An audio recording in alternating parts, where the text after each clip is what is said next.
Since 1982, Carson's Tavern has been serving up exceptional cuisine and unmatched customer service. It's more than just great food. It's a top-notch dining experience featuring award-winning buffets, mouth-watering weekly specials, and much more. So come hungry and get to Carson's Tavern, or let us bring the experience to you with Carson's Catering Service right here in Scottsdale.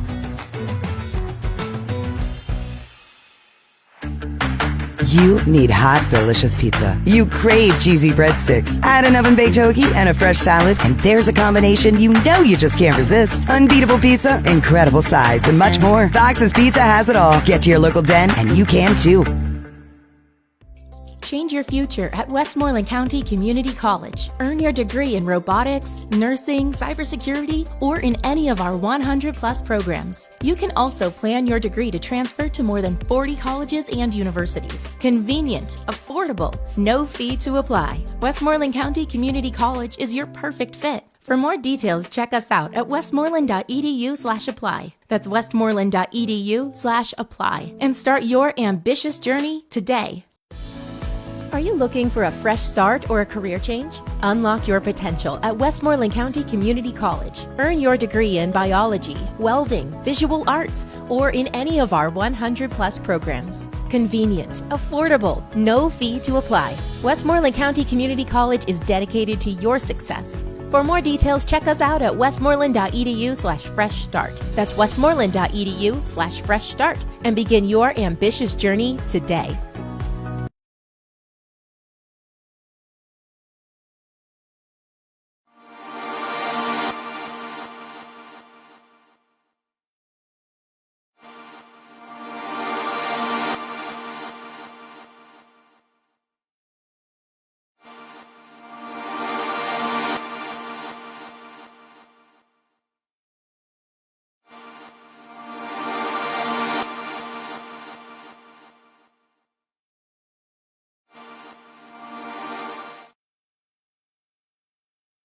Skill, but also unwavering commitment, teamwork, and sportsmanship throughout their high school careers.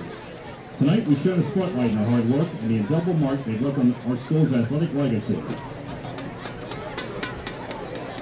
We begin with our football seniors, starting with Sincere the Bus Bowens.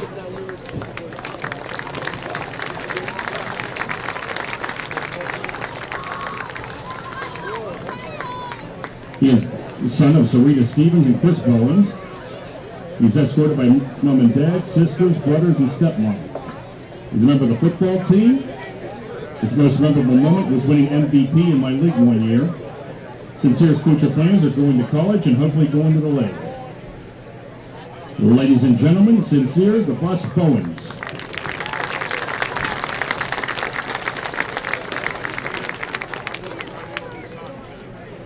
Jarrell Braxton.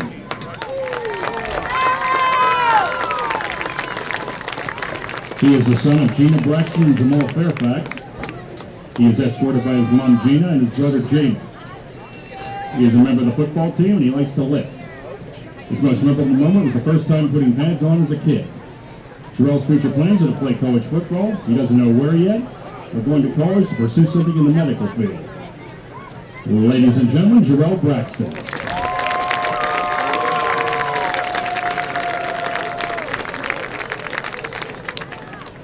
Jimmy Carson.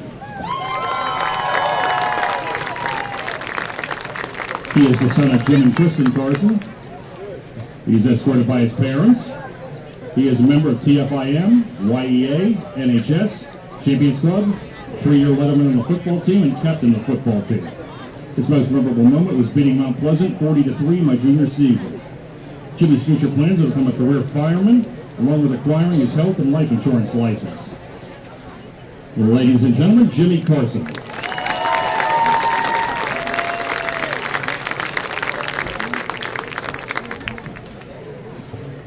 Jake Caleb.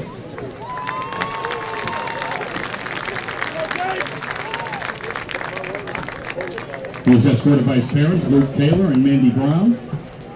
He is a member of National Honor Society, YEA, TFIM, Game Changer Sports Ministry, leader of the Champions Club, and a 4-year varsity letterman in football. His most memorable moment was kicking a 50-yard field goal. Jake's future plans: after high school, he plans to go to a 4-year college major in business and accounting. Ladies and gentlemen, Jake Taylor.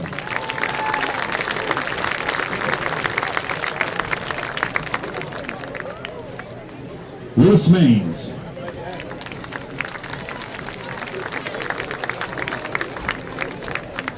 Lewis is escorted by his parents, Melissa and Brent Maines. He is a member of the football and wrestling teams. His most memorable moment was helping to set the rushing record against Mount Pleasant last year. Lewis's future plans are to attend college for biology pre-med, then grad school to become an orthopedic physician. Ladies and gentlemen, Lewis Maines.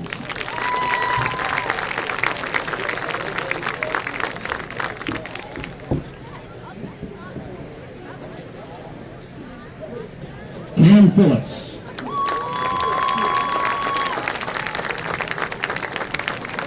Cam is escorted by his parents, Dawn and Angie. He's a member of the football team, a four-year Letterman team captain. He's also a member of the track team his freshman year. His most memorable moment was the first time he got more than 10 carries and had his first 100-yard game.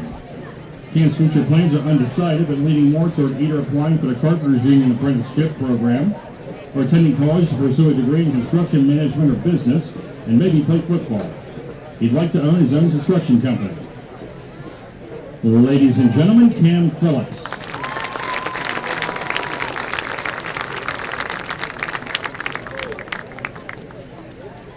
Elliot Primus.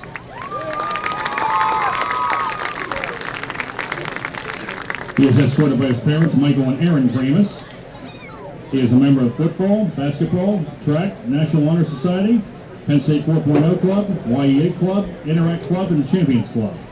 His most memorable moment was beating Mount Pleasant 40-3 last year. Elliot's future plans to continue playing football at the next level while obtaining a 4-year degree. Ladies and gentlemen, Elliot Primus.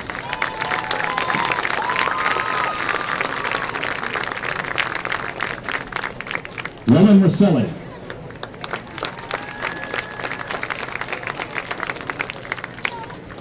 He is escorted by his parents, Debbie and Ray Rosselli.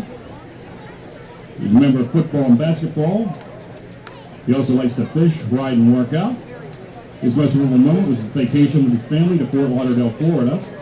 Roman's future plans are to attend a 4-year college majoring in medicine while playing a collegiate sport. Ladies and gentlemen, Roman Rosselli.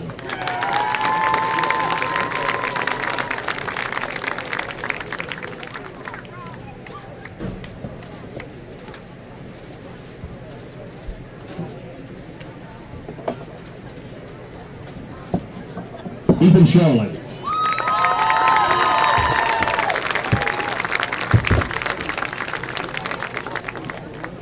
He is escorted by his parents, Natasha and Troy Shawley.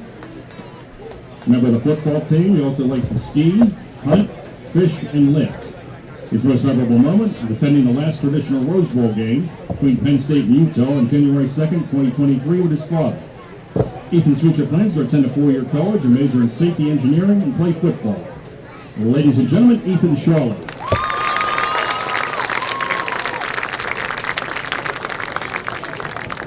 Cole Teets.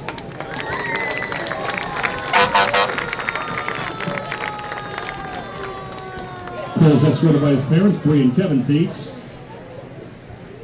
Member of the football team. His most memorable moment was beating Mount Pleasant his junior year. Cole's future plans are to become an underwater welder or work in the oil field. Ladies and gentlemen, Cole Teets.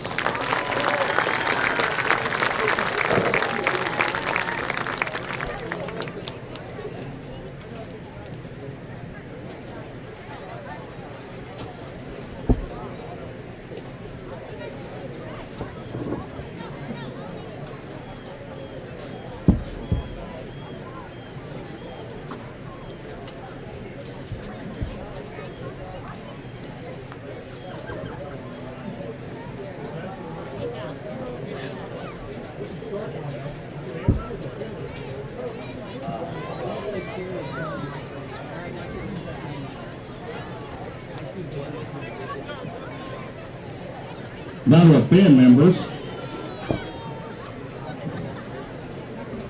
We start with Jack Gentry.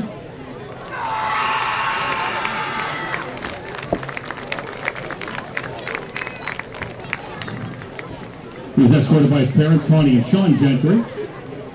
He's a member of the marching band, concert band, and orchestra pit for the musical. His most memorable moment was winning championships his sophomore year. Jack's future plans is to pursue a career in music performance. Ladies and gentlemen, Jack Gentry.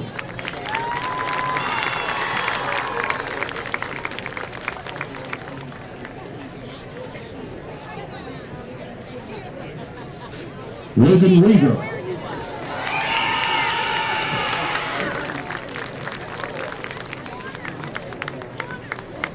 He is the son of Tabitha Golisek.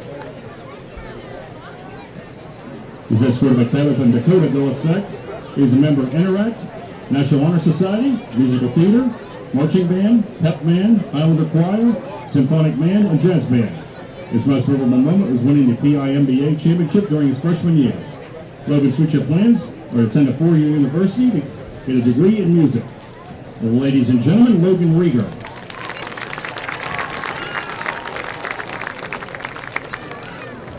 Riley Roberts.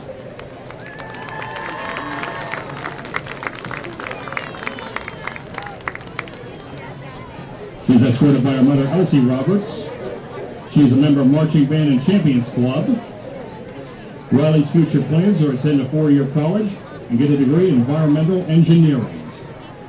Ladies and gentlemen, Riley Roberts.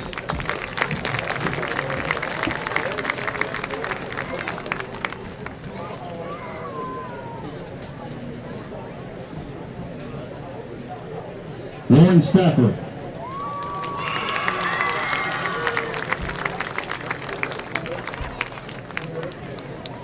She is the daughter of Sean and Anissa Stafford. She is escorted by her parents, Sean and Anissa, and her sister, Natalie. She's captain of the Southmoreland reading team, historian of Interact, French Club, student council representative, school board representative, spirit dance and gymnastics senior competitive dance team, varsity track and field, soloist and captain of Southmoreland Color Guard, art council, president of National Honor Society, YEA, treasurer of Game Changers Sports Ministry, Team Scotties, and kindergarten Sunday school teacher. Her most memorable moment when she got a black eye from getting hit with a flagpole.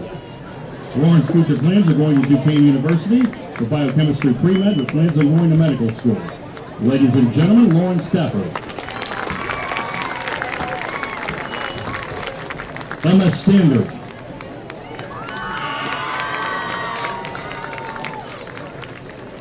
She's escorted by Ashley and Sandy Standard.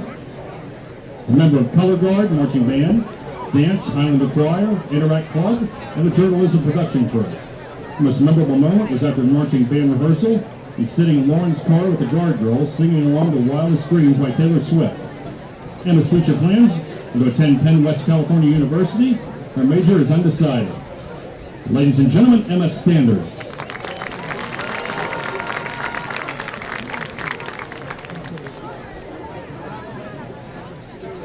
Now to senior cheerleaders, beginning with Abigail Bear.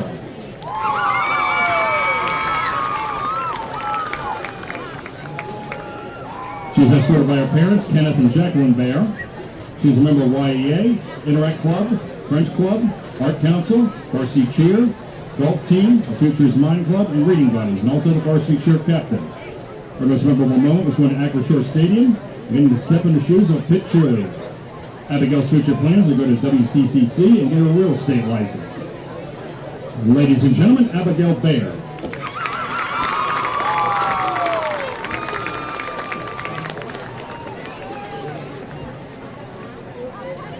Riley Kepler.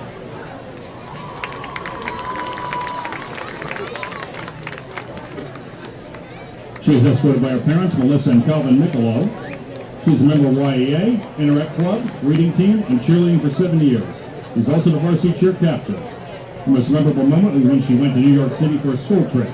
She got to see many interesting places there. It was very memorable because she got to spend a trip with a lot of her friends and see new places. Her future plans are to go to West Virginia Junior College and become a registered nurse, hopefully work in labor and delivery.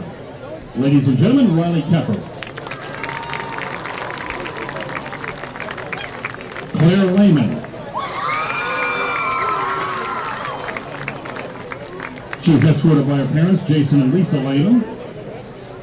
She is a cheer captain, Girls Golf Captain, Senior Class President, Student Council President, National Honor Society Vice President, Tri-Am Music Honor Society Vice President, Homecoming Court, Interact Secretary, YEA, Spring Musical, Islander Choir, French Club, Penn State 4.0 Club, Champions Club, Scholar Athlete, and All-American Cheerleader.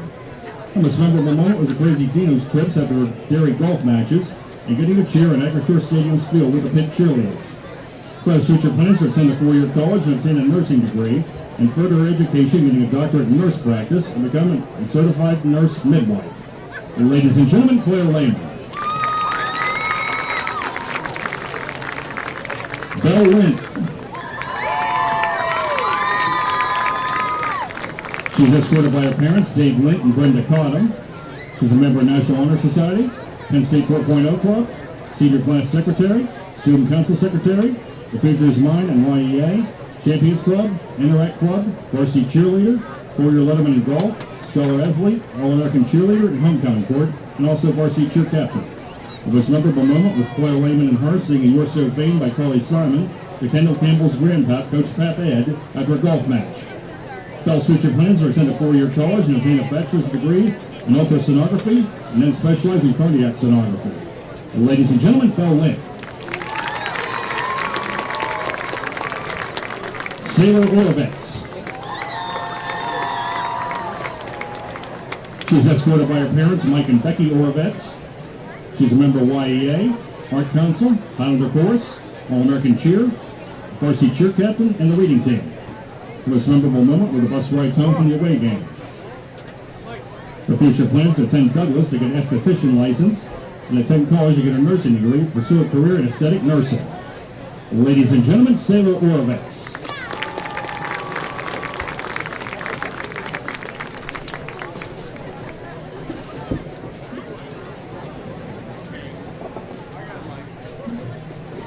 Now our other sports seniors, starting with Selby Bell.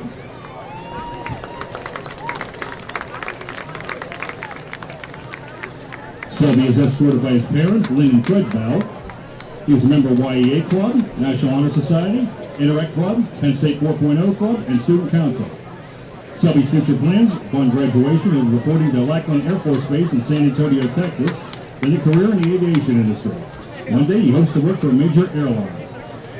Ladies and gentlemen, Selby Bell.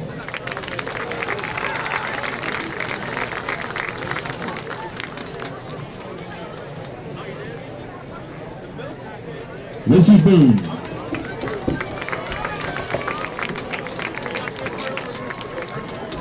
Lizzie is escorted by her parents, Sherry and Jason Boone.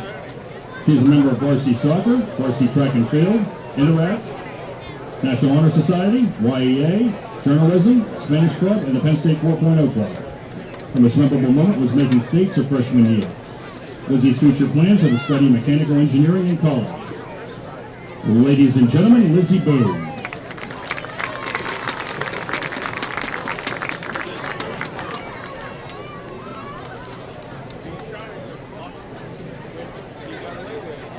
Isabel Bricker.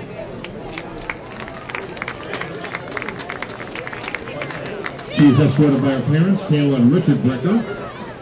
She is a member of Spanish Club, Reading Buddies, and also a member of the volleyball team. Her most memorable moment was winning the section championship her junior year.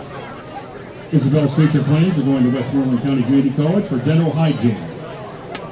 Ladies and gentlemen, Isabel Bricker.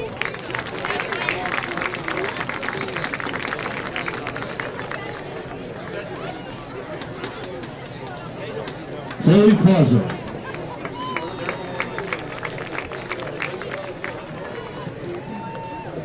She is escorted by her parents, Amber and Richard Causer, along with her brother Ben Causer and her grandma Dawn Beck.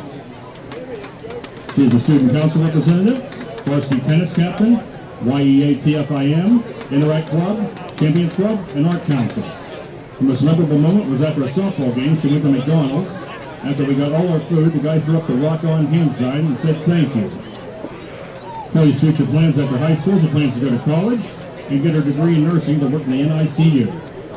Ladies and gentlemen, Chloe Causer.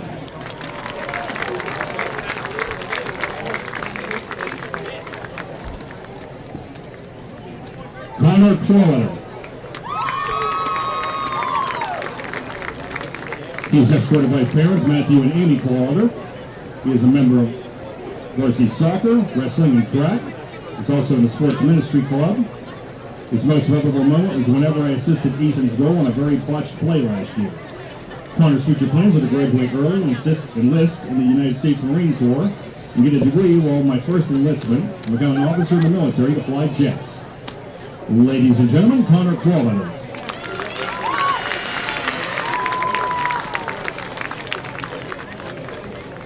Taylor Doppelhauer.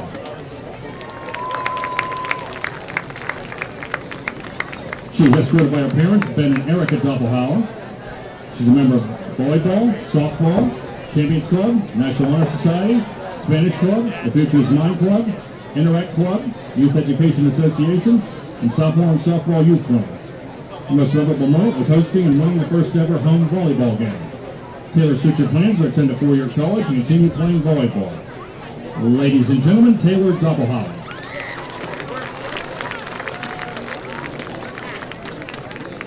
Lucas Elena.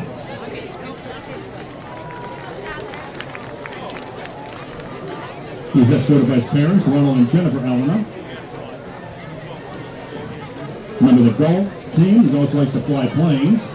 His most memorable moment was his first solo cross-country flight. Lucas's future plans are to attend St. Vincent University. In college, an aviation degree. He'd like to be a commercial pilot.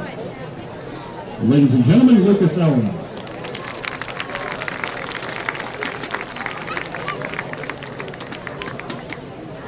Mackenzie Gallo.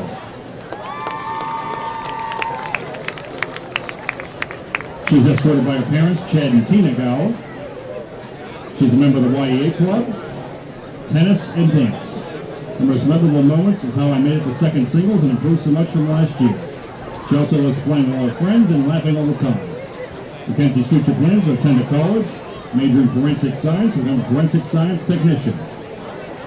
Ladies and gentlemen, Mackenzie Gower.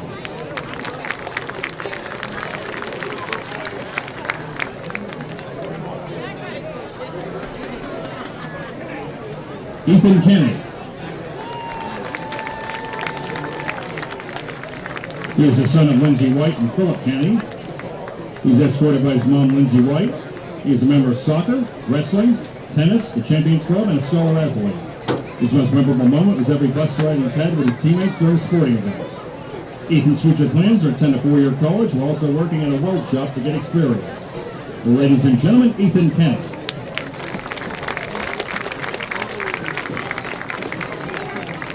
Trent Nelson. He is the son of Chrissy and Matt Nelson. He is escorted by his mom, Chrissy.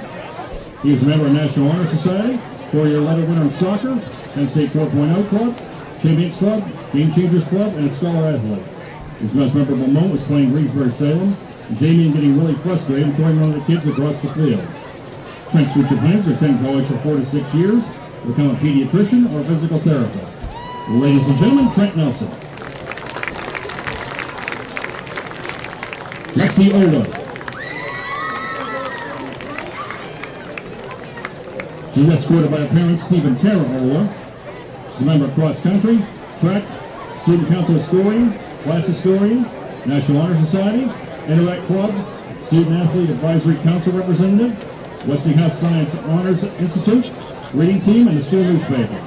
The most memorable moment was 45 minutes before the state meet race my freshman year. Mr. Britton had to get me a replacement bib because I left mine at the hotel. Lexi's future plans to attend a four-year college to major in environmental or civil engineering and also continue her cross-country and track careers. Ladies and gentlemen, Lexi Olo. Zoe Kroblik. She's escorted by her parents, Jessica and Brian Kroblik. She's a member of YEA, National Honor Society, Interact Club, and Champions Club. The most memorable moment in golf was when Rachel hit Coach Kelly in the head with a ball. Zoe's future plans are to attend Penn West, California, major in biology, and then furthering her education to get her doctor of veterinary medicine.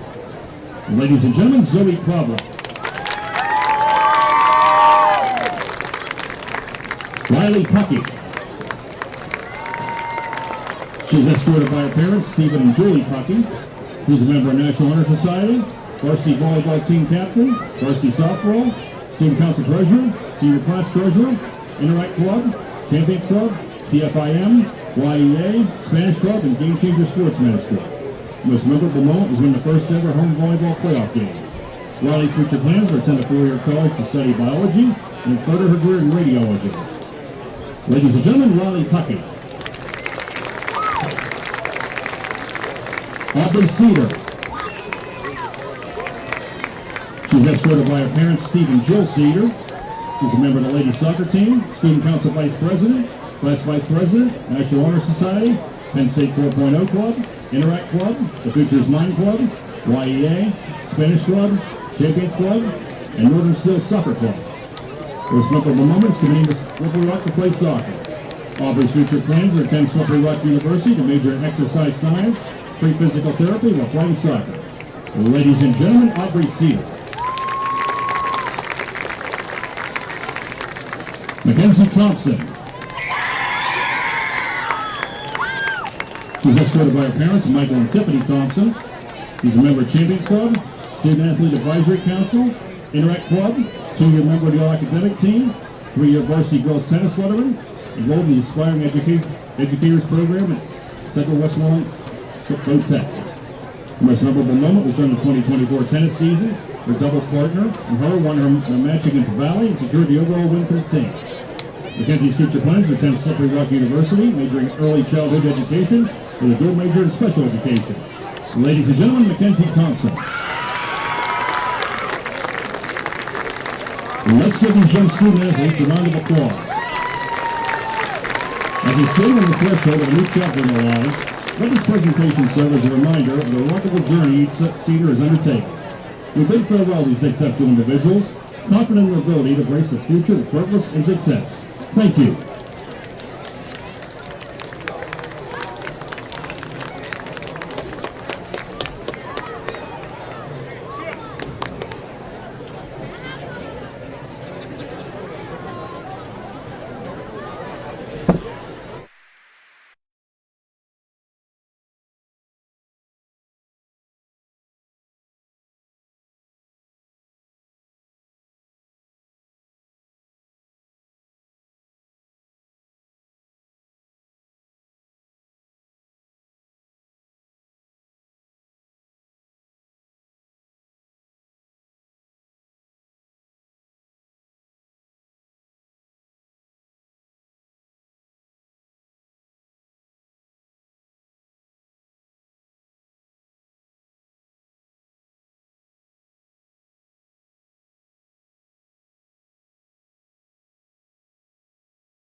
Good evening, everybody, and welcome here to Russ Scrim Field. I'm Rick DeRubis with the call tonight. Southmoreland taking on Yough. Should be a good one. And I did a little math before I came here, just because the real heavy part of the conference season is getting underway. Got a couple of teams at 1-0, of course.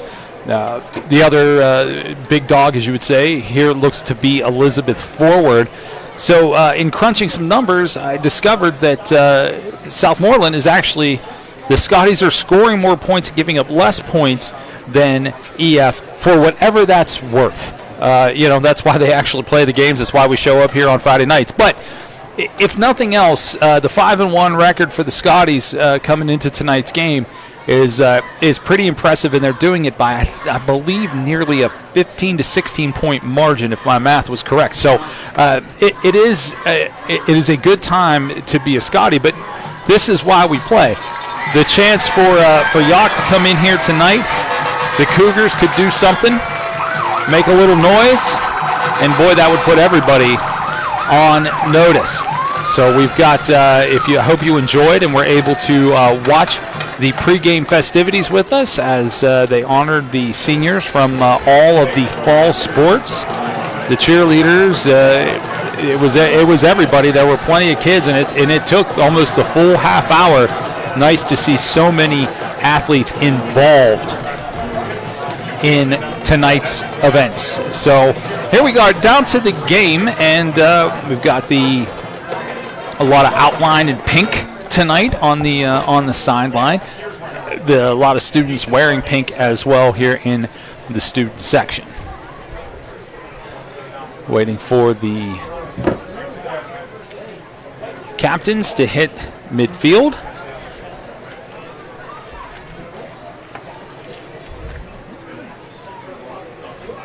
Tonight that will be 0-10-53, and this might not make a lot of sense to you, but it is going to be number 87. You're saying to yourself, there is no 87 on this team. Well, tonight that there is.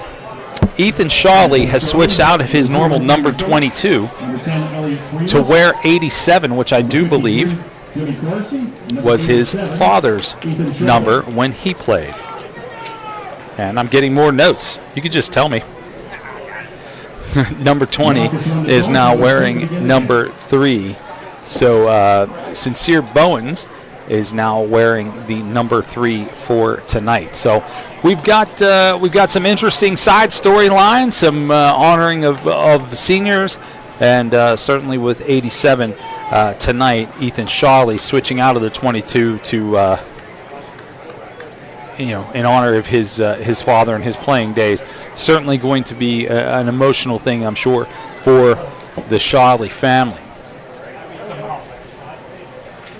Southmoreland will be kicking away. Jake Kaler, one of those seniors, said his memory, as they announced him today, was his memory was kicking a 50-yard field goal. We were sitting right here, and it was something. It was stunning. It would have been good from 55. He booted that ball real good. So let's see if he puts one into the end zone to start this one, or if we get a return for the Cougars.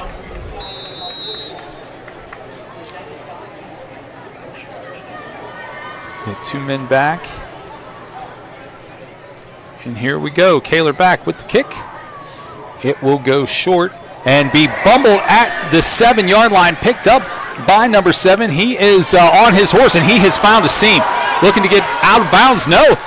He is brought down at the 48-yard line by the kicker, Kaler, and that's where this will begin. And Jaden Brixton Brentzel was that young man's name. Not real clean on the reception, but he was certainly able to make up for that and steer it 42 yards upfield from where he initially touched it. That's where this Cougars offense will take off.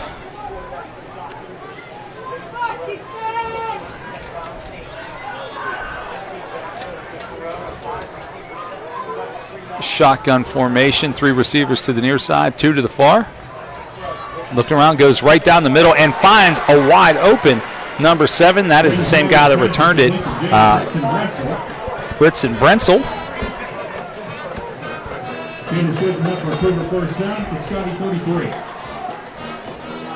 And Raiden Kuroda is your quarterback. He is number 5. Exact same formation, just opposite ends, and he is going to hold on to the ball and go up the middle for a gain of 4.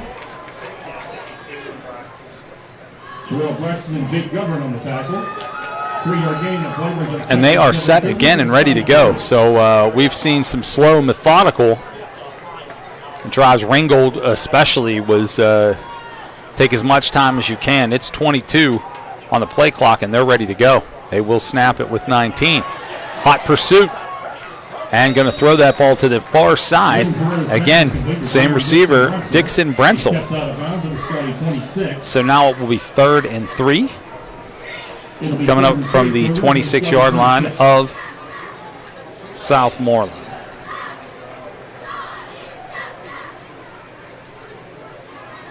Clock stopped at 10:52 on that out of bounds.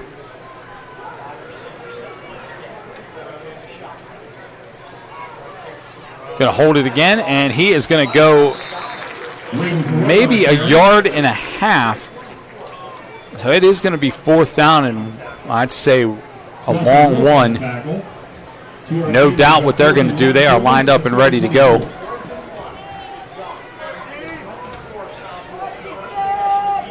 So their game plan clearly is to line them quickly, see if anybody jumps, gives them a free one. If not, they'll go ahead and line up 3 wide receivers to the far side, 1 to the near, and he is going to hold it himself, going to get across the 20-yard line and down to the 17 for a fresh set of downs for the Yough Cougars.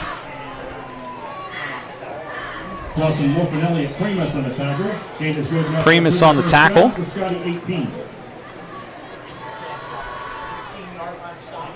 So we're just 2 minutes into this one. Had a 42-yard return. Couple of nice plays. One including down the middle. 2 clearly their go-to, Dixon Brentzel. They're going to go to him again. It's here on the near side, and he's got it. And he is going to push across down to the 13. So nice reception. Thought maybe he'd get more out of that, but good job by the Scotties here on the near side to hold him up. 6-yard gain of play brings up 2nd and 4 Cougars at the Scotty 12.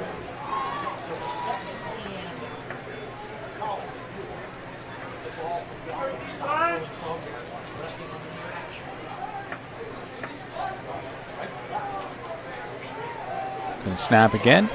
Back and going to throw that ball just out of the fingertips of Dixon Brentzel. So clearly that is the key here for them. So much of this offense is going to run through 5 and 7. Nobody else has been involved yet. And I don't know if maybe that is by design. We got 2 receivers down here to the near side, 3 to the far, and it looks like 1 is uncovered up there at the top. So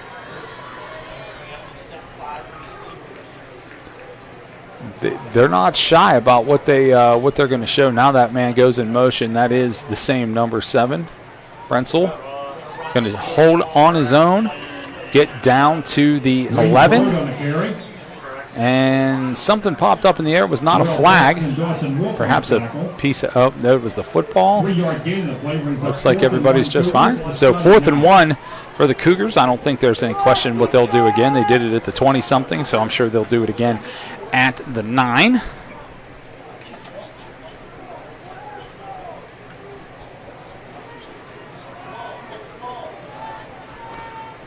They don't get under center, that is for sure. Again, shotgun formation, 3 to the top, 2 to the bottom. Looks like 1 left early. They did not call it, and the pass goes right across the middle and to the arms of number 7, Jaden Dixon Brentzel.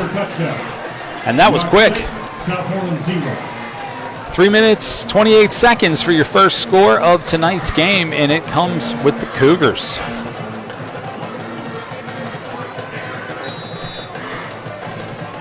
Raiden Kuroda will hold. Ryan Sarver will attempt the extra point.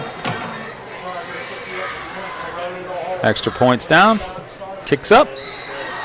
And it is good. 7-0 advantage for the Yough Cougars on the first drive of the game. We'll go ahead and keep it here. So what is the response from the Scotties? We'll find out. But that was a lot of Jaden Brixon Brensel and Kuroda. Raiden Kuroda did it all on that one. In fact, I don't remember anybody other than the two of them doing anything on that drive, actually. I don't know that they handed off or threw to anyone else. Ryan Sarver kicking off for the Cougars. Back to receive, Cameron Phillips and Mikkel Darnell. Cam Phillips, Mikkel Darnell back for the Scotties. Here goes the kick. It's a pooch kick, and there are flags and whistles, which tells me somebody left early.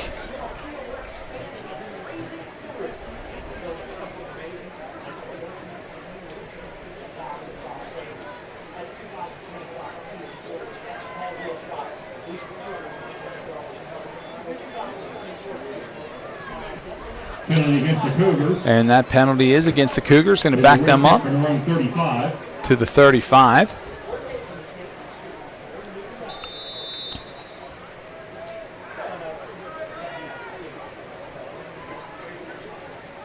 And here they go. Now they're going to kick it deep.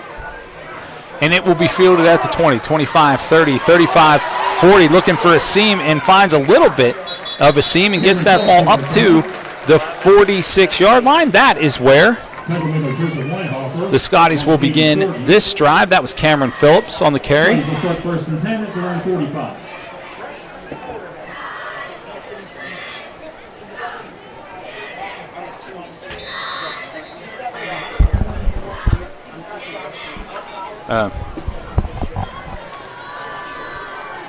All right.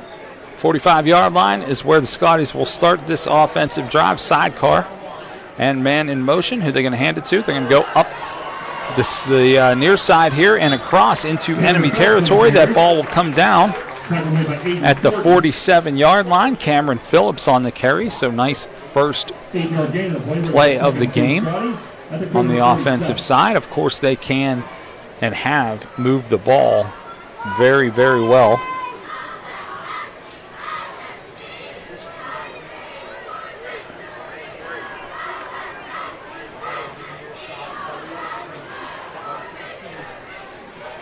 Anthony Smith waits, puts that man back in motion. It is the same exact play, and it's going to work pretty much the same exact way. Pick up a first down.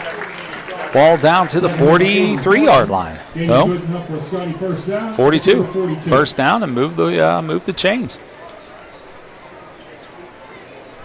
You just have to answer. It doesn't have to be in the same amount of time. So far, so good for the Scotties.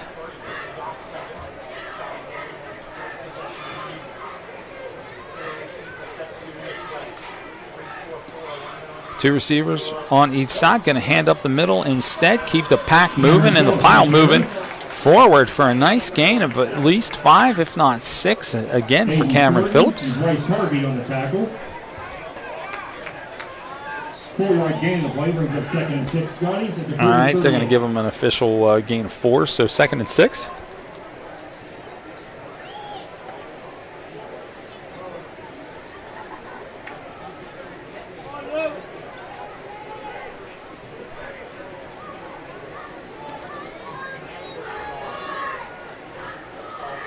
Handoff again, and almost a horse collar tackle. Nice job to escape it was Cameron Phillips and able to push ahead for about a yard, maybe 2, but could have been a loss of 2, so nice work there. Turn a positive out of that negative. They're going to say no gain. Brings back 3rd and 6.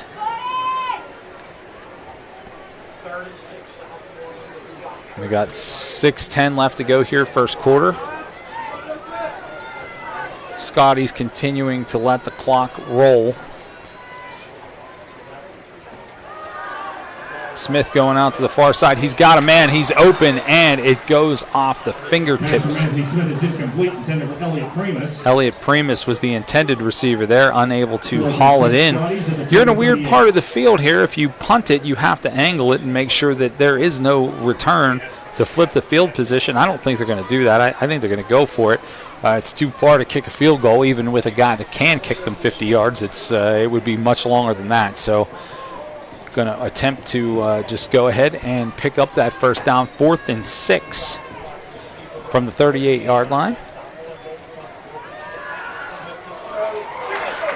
Primus goes up in the air. He gets it, and he pushes forward. That's going to move the chains for a first down. He needed 6, maybe got 7 at the most, but that's all he needed to pick up that first down. And the Scotties continue to drive a big 4th down pickup here. That wasn't 4th and cheap either. That was 4th and a full 6.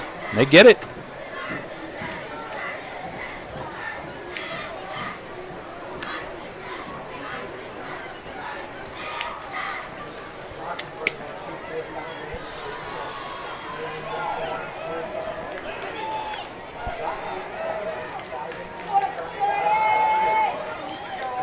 Can send 2 receivers out to the far side. Well, actually one to the far side and put a man in motion. And now we've got a timeout called by Southmoreland. Let's take a quick one as well, and we will be back.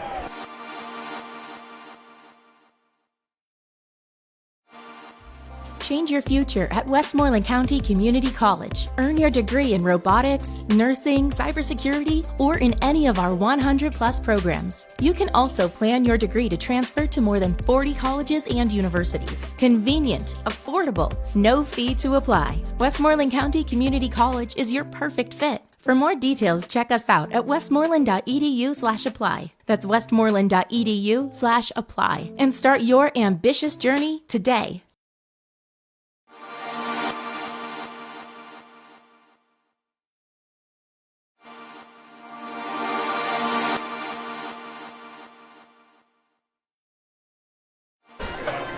All right, welcome back here at Russ Grimm Field. 7-0 in favor of the visitors, but the Scotties are driving. Smith has it. He's going to hand up the middle and pick up a positive of maybe 4 or 5 for Charlie. Charlie's wearing the 87 tonight, in case you're a little confused. He is normally in 22, but tonight wearing 87 to honor his dad, which is very nice. You give him official 4 on that one. Second and 6 Scotties from the Cougar 27.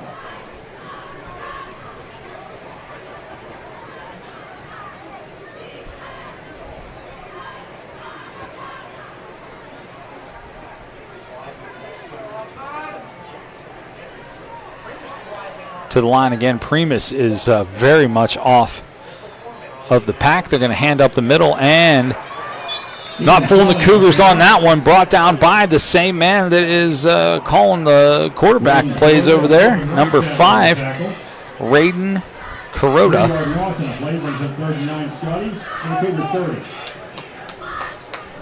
Now it is 3rd and 9. I already have a 4th and 6 on this one. Don't want to put yourself back in that position. Those are hard to come by. So let's see what they come up with to get positive here. Clock still runs at 3:53. What will Smith do? He's looking downfield. He's got a man open downfield if he can get there and keep in bounds, and he cannot. Ball just thrown a little too much. Even if Primus would have come down with it, I believe he'd been outside of the pylon. So now they do find themselves in that 4th and 9. It's weird. Not often in high school football can you say this, but they have a guy that can kick this field goal. I don't know if they're going to choose to attempt that at this point. 4th and 9.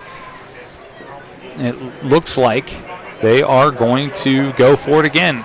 Again, it's that weird part of the field where it's like long field goal, can't punt it.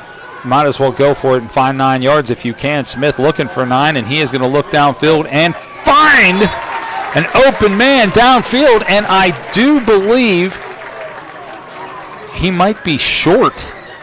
Is he just short? Nope.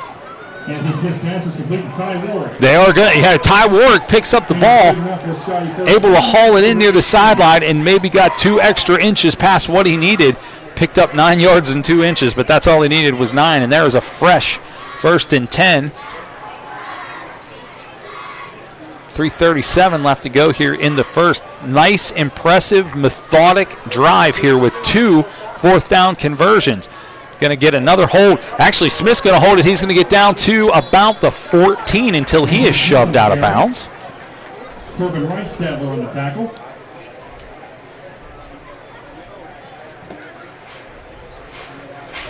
Four-yard gain. The play brings up 4-yard gain, so you'll take that 2nd and 6.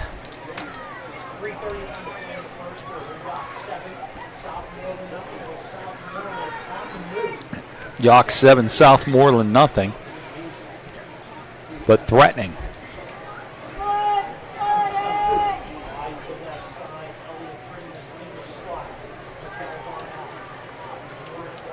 Primus Darnell out there looking for a pass. Nope.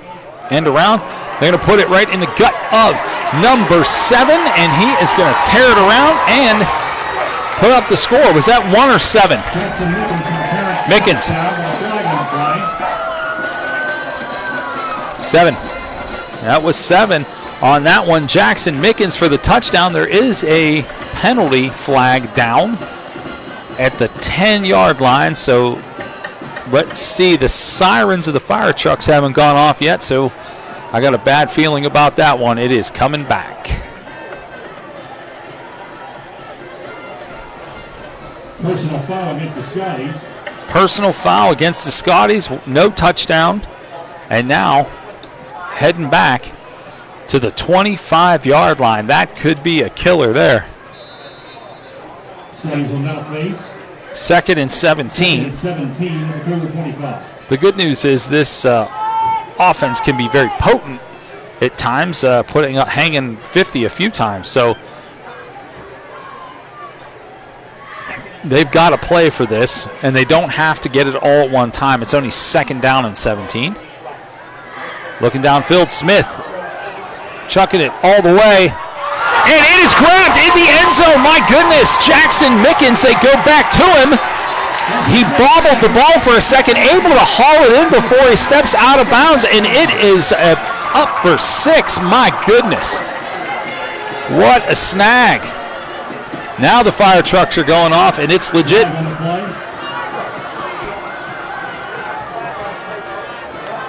And that personal foul, roughing the passer, so that 6 will count with the pending extra point coming. And we got us a game.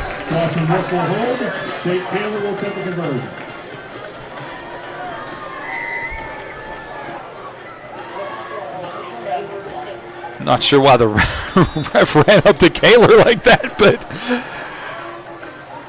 snap down, high, gets it down. It wasn't pretty, but it was effective, and that is a 7-7 free-for-all here with 3:17 left to go at Russ Grimm Field. Scotties and Cougars going to duke it out tonight. We'll be back.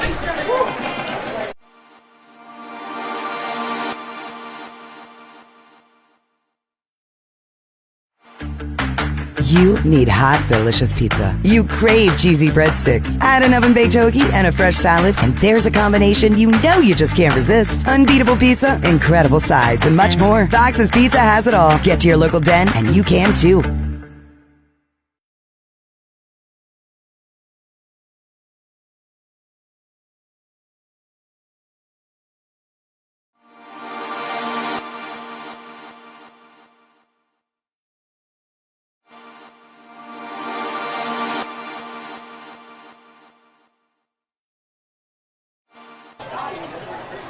We're back at Russ Grimm Field, 7-7 the score. Why are they moving the ball to the 45? Because there was a roughing the passer call on that touchdown pass.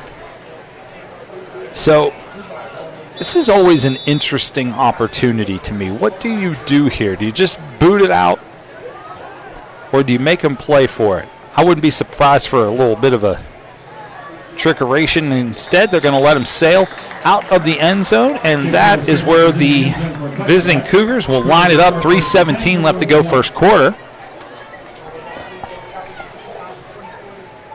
But boy, that was some exciting stuff. Jackson Mickens making the play in the end zone. Jackson is a freshman, so here's we celebrate the seniors at Southmoreland of not only football but all the fall sports. Freshman comes up with a touchdown thrown by a freshman. It tells you with a record of 5-1 and freshmen doing those types of things, this program should be looking good in the near future. But we're in the now, where they've got a chance to continue to pull forward in the conference. Back to pass, looking for a screen. They are going to find that. Are the Cougars? They're looking and going to get pulled down at the 24. A slew, and that is a slew of tacklers. That is the first time that someone other than 5 and 7 have done anything. That was Sarver that picked up that ball. He was able to gain 4. Looked like he went through a lot of misery to pick up those 4 yards too.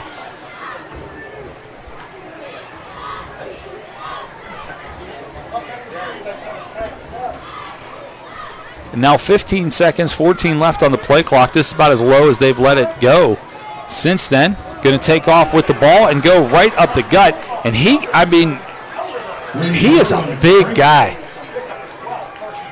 Raiden Kuroda, let me see here. I have to put my glasses on. You'll have to excuse me. 6 feet tall, 210 pounds. I venture to say that he's probably more than 210, and he looks a little bigger than 6 foot, to be honest with you. He's a force when he's running that ball.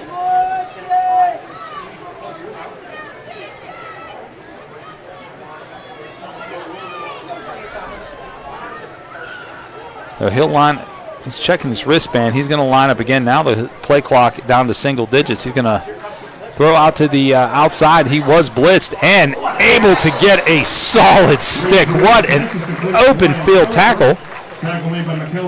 Mikel Darnell just comes up and textbook tackles him. Yeah, only a 2-yard gain on the second or on the first down play. So nice work. You can't tackle any better than that, especially when you're by yourself in the open field.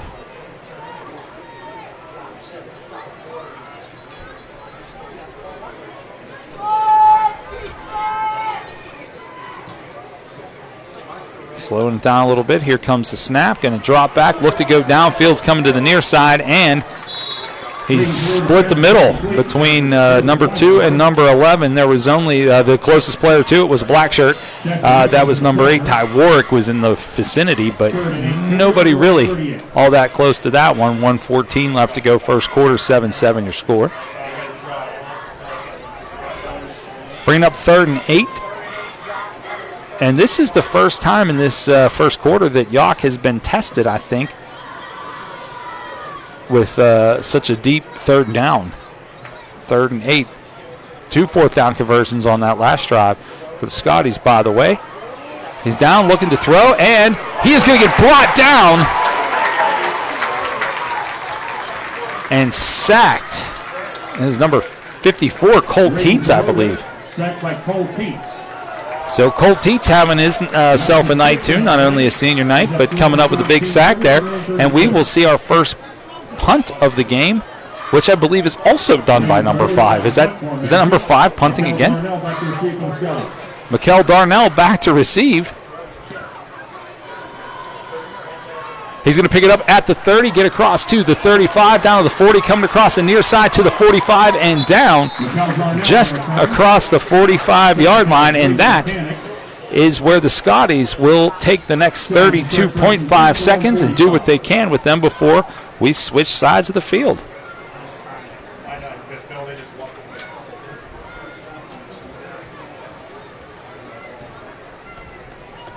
That is such a dangerous thing when the quarterback is also the punter. You always have to be on alert when you get to that moment.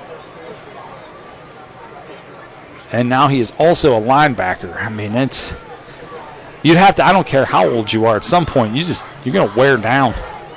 That's a lot of football. Snap going down to the far side. Primus can't come down with it, so that pass is incomplete. We'll see at least one more play in this quarter. 2nd and 10.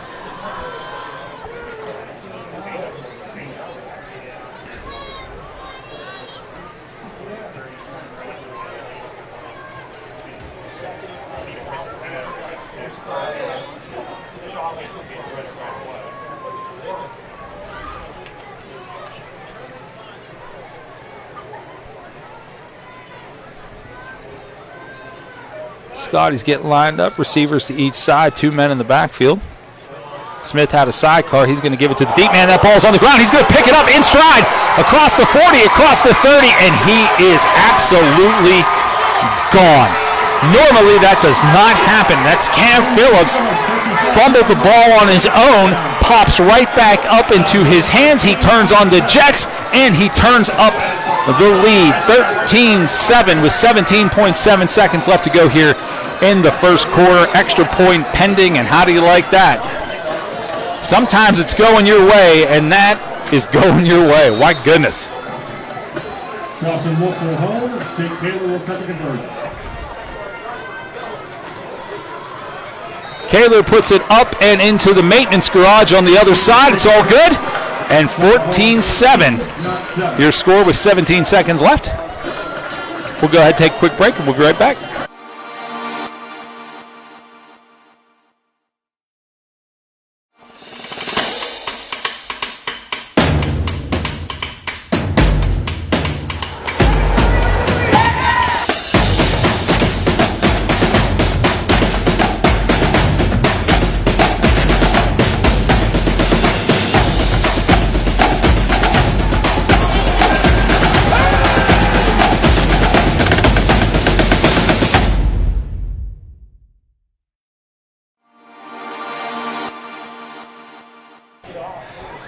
Back here at Russ Grimm Field, ready for the kickoff. Kaler is back. 17 seconds left to go, and that is quick strike offense if we've ever seen it, although maybe not intended to be the way it went, but we'll take it nonetheless. Fielded at the 15, across the 20, across the 30, 35, and tackled by a host of Scotties at the 40. So there's 11 seconds left. We'll probably see one more play here before the end of the half. Coming up at the end of the first quarter, we'll keep it here. We've got a special recognition coming for the 79 team.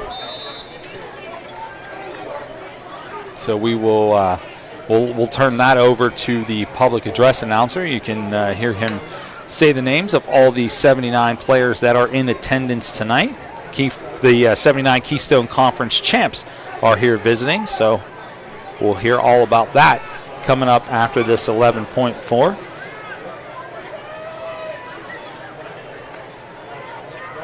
Going to quarterback keep it, get across, and down to maybe a 4-yard gain, and that will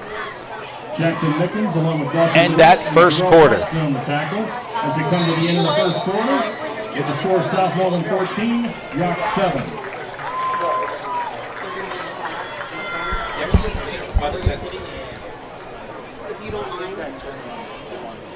And now, ladies and gentlemen, we have a special program here to honor our 1979 Keystone Conference champions.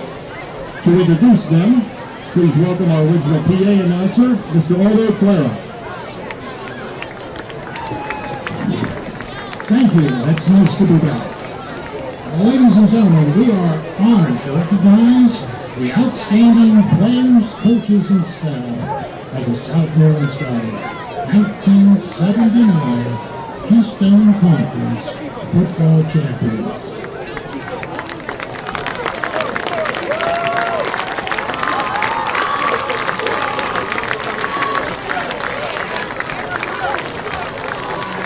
Our dedication, hard work, and achievement not only brought pride to the Southmoreland community, but also left a lasting legacy of excellence. Tonight, we celebrate the remarkable achievement and the unforgettable season that made history for the Scotties.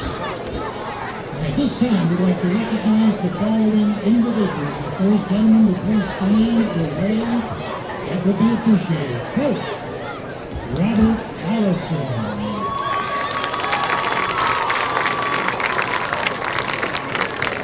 Coach William Schreckendoss.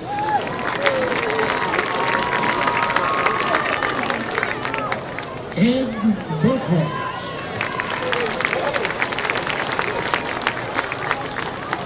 Brett Barry.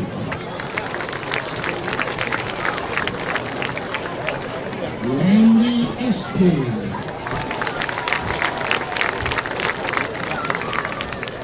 Ron Byers.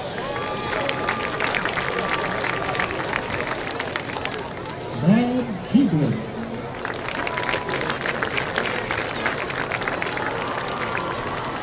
Scott Brown.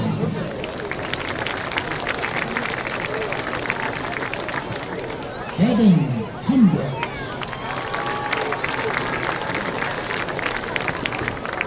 Jeff Mahalik. Mark King.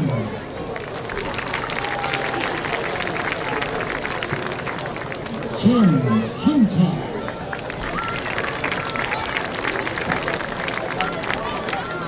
Greg Keeper.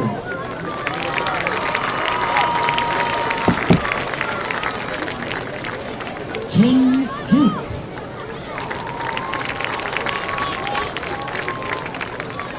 Kevin Kronowski.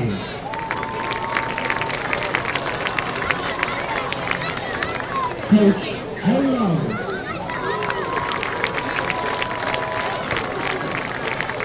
And Steve Benassi.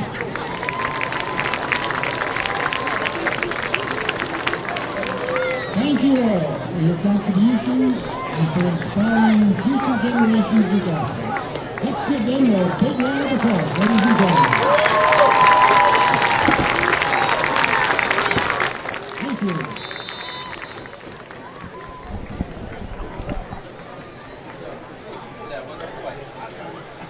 All right, thank you so much, and welcome back to the 1979 team and coaches, the 79 Keystone Conference champions. Excellent to have you here this evening, and we are back to football action. Your team leads right now 14-7 in a violent, I guess is the best way to put that hit, coming off of Avrion Darnell, I believe, was the responsible party.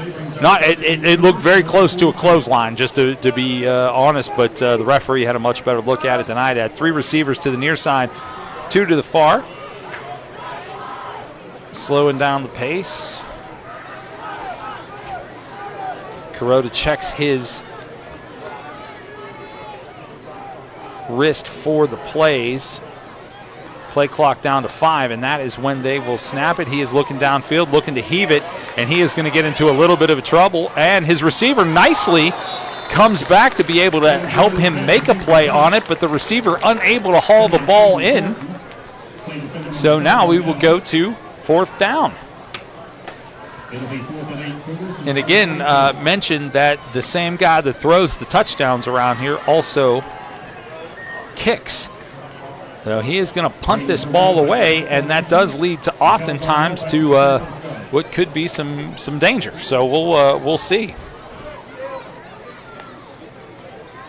And he is going to punt the ball away, and somebody nearly got a hand on it, and they're just going to let it roll. And it is going to take a Cougar bounce all the way down to the 15, where it'll pretty much dead stop there. And that's where the Scotties will take back over with 10:57 left to go here in the in the second quarter, first half.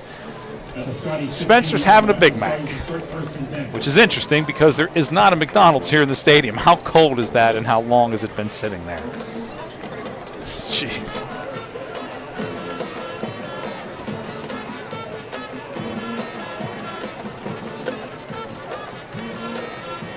So the Scotties' first drive for their first points of the game, long, methodical, 2 4th down conversions, and an outstanding grab in the end zone after a bobble. Their second one, lightning fast, 16 seconds, a fumble right back into the hands of the running back. And here we go again. Now we've got getting across the 20 down to the 21 was number 10, Elliot Primus. So it's a 6-yard gain. 2nd and 4 coming up.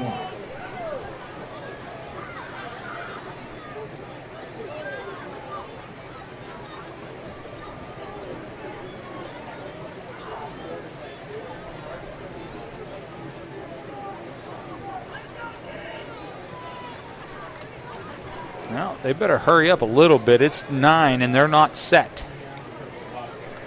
6:05 on the play clock, and they didn't snap it till 3. Going to get that ball up the gut. Nice big hole, and going to push that ball up over the 30-yard line. That was Cam Phillips. So we will get a fresh set of downs, and back to the methodical drives we go.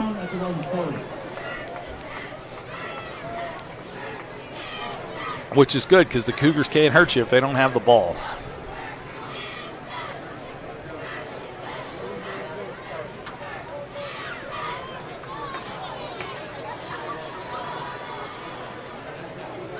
Man in motion. Here comes the snap. Smith's going to hand that ball off, and it's going to go to the far side and maybe pick up a yard. Is 24, Mikel Darnell.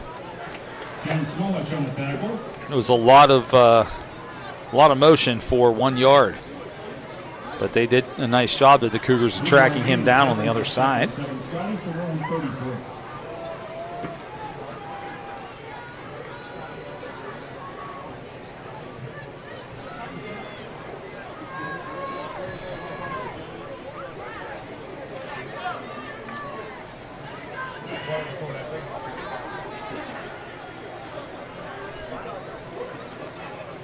Smith waits, takes a few steps back. He's going to launch here to the near side, and I'm not sure who that ball was actually intended for.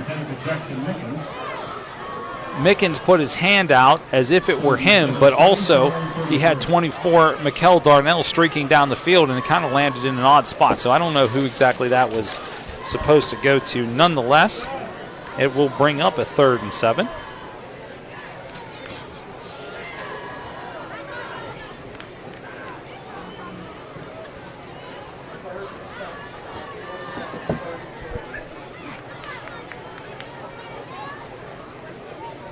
Smith waits, runs to the near side, bootlegs out, going to look to go upfield. He is going to go ahead, put the Jets on, and he is going to get right to the 40. I do not think it's a first down. It is not. He's going to come up about a half a yard short. Now this is 4th and 1 Scotties. Do you believe you have enough to move the earth forward by a yard? I think they do, and they're going to, looks like they're going to try. Smith is back in unless they're just going to try to draw them off sides, but I will not be shocked to see them go for it here.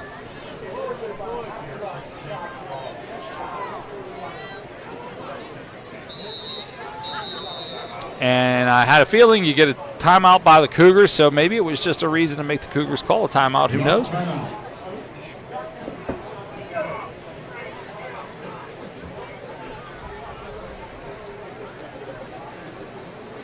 The Cougars will discuss, and honestly, I think a few of those players probably just need the breather. You know, if the Scotties come out here and do convert, leave that defense on the field for another long drive, a lot of those kids are playing both ways, including their stud quarterback. He's probably going to need a little bit of a break.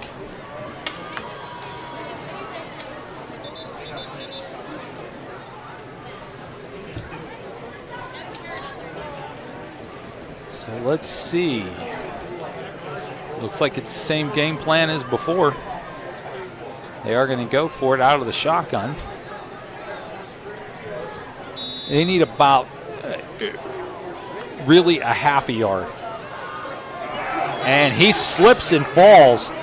Smith slips and falls, and I think that ball's going the other way. It is. It is. So for all the excitement, the timeout, it did not help the Scotties, and Smith slips. And that is going to be a turnover on downs on their side of the field. A little bit of a momentum swing for the Cougars. 8 minutes left to go here in the second quarter. Are you checking other games around the league? Yeah, we'll see. We'll see if we can get you some updates too on teams from around the conference. The rest of the conference is playing each other tonight, I believe, right? Mount Pleasant, Derry, Elizabeth. Okay. Well, we'll see if we can get you some of those updates. Going to go ahead and launch, and going to find a wide open man on the far side. It was number 11, Joseph Weinhofer, and he is going to let that ball slide right through his hands. The best opportunity in quite a while for the Cougars to be able to pull that one together, and it just slips right through his fingers. They're going to want to have that one back for sure. He had his defender beat and just could not haul in the pass.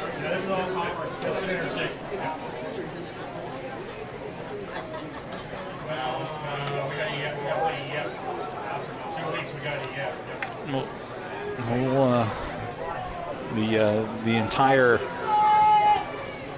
press box is talking about the other games going around the league. It's a big night. Pull back and try to run forward does not work out well for Kuroda. A couple of Scotties get in on that one, and Kuroda's got to be like, this is enough. Because if they don't convert here 3rd and 12, I would say it's probably that, you probably have 2 downs to convert this one. It's only a 14-7 lead. You got plenty of time and opportunity. You don't really need all 12 right here because you probably would go for it on 4th down. You won't punt from this area, and you can't kick a field goal from it.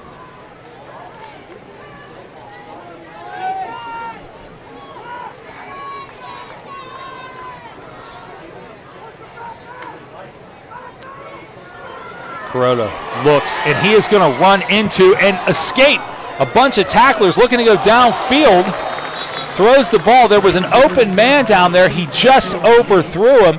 30 stopped moving, and that turned out to be the word Kieran Yates.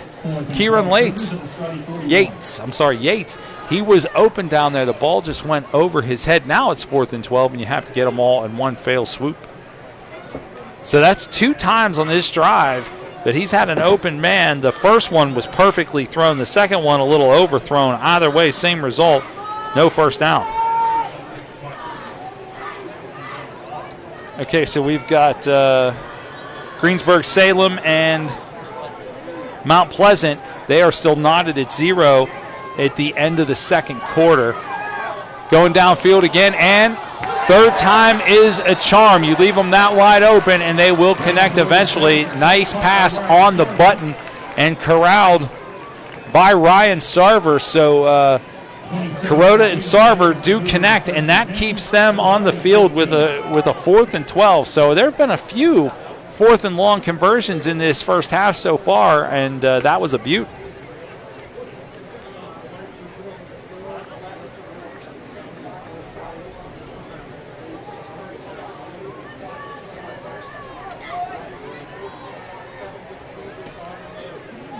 I think not that you had the Cougars dead to rights or anything, but certainly giving up the ball at midfield would not have helped their spirits.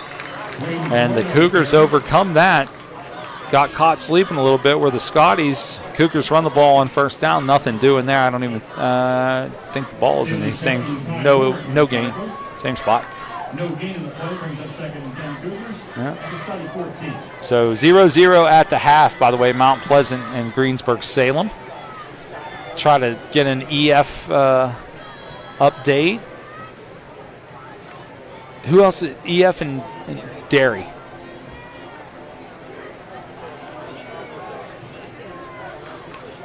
Kuroda back to pass. He's going to throw to the far side and met immediately. Wasn't worth catching for Sarver. He went right back. EF, by the way, up 21-0 in second quarter. So EF, we have a date with EF in 2 weeks, I believe. So good to keep track of what's going on there. I think they say the cream rises to the top, so we will find out who the cream of the conference is, I believe, in a few weeks. But business to be had right here. Got to keep these Cougars out of the end zone. Okay, so they're going to say there was encroachment. There was nothing called. Cougars decide to go ahead and take a timeout with 5:04 left to go here in the second quarter. Let's keep it here.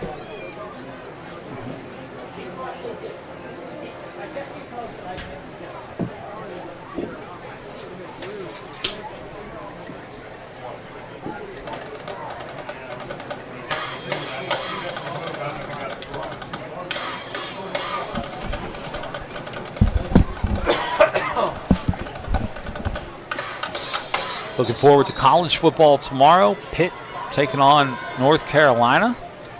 In North Carolina, the game's at 3:30. Could be big. University of Pittsburgh. I don't even want to say it out loud, but this is the hottest start Pitt's had in quite a while. Could go to 5-0. Steelers, of course, taking on the longtime rival Dallas Cowboys Sunday night. Big weekend for football around Pittsburgh.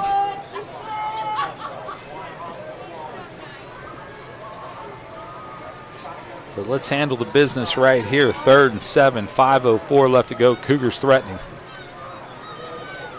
Kuroda in the air, and he is going to get it over the fingertips of the defender and right into the waiting hands of number 2, Aiden Schaefer, for the touchdown. So went from 4th and 12 to touchdown. That is a reversal of fortunes right there for the Cougars with the extra point pending.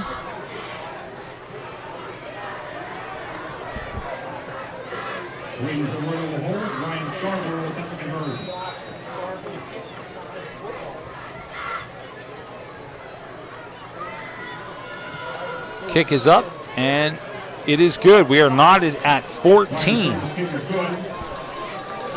with 5 minutes left to go here.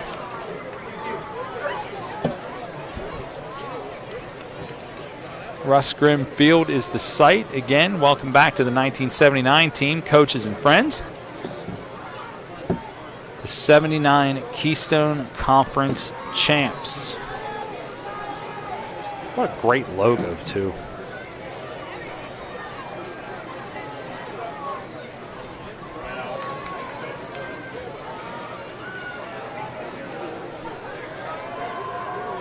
Coming up at halftime, the public address announcer will give a shout out to the 2024 middle school boys soccer team. Had a great season at 11-0. We'll also have performances from the bands. We'll keep that stream on for you, and that kick is going to go into the end zone for a touchback. Ryan Sarver's kick was in the end zone for a touchback. Slides will start 1st and 10 for 1 20. So what I would not mind seeing the Scotties go for a home run ball here. Just on 1st down. Look downfield, maybe not a whole full touchdown, but just something that gets them out of the shadow of their own end zone. They're on the 20. This is the worst field position they've had to start any drive this game. Get out of it quick, and they are going to look downfield. It's Primus, and he is going to get across the 30 and the 35 and down to the 37-yard line. So nice 17-yard gain on that 1st down, and now they are going to let that clock run as soon as they set the ball. The ball's set, clock is on, and it would be nice to see them kill this last 5 minutes with some chunk plays and some solid runs and take a touchdown lead into halftime.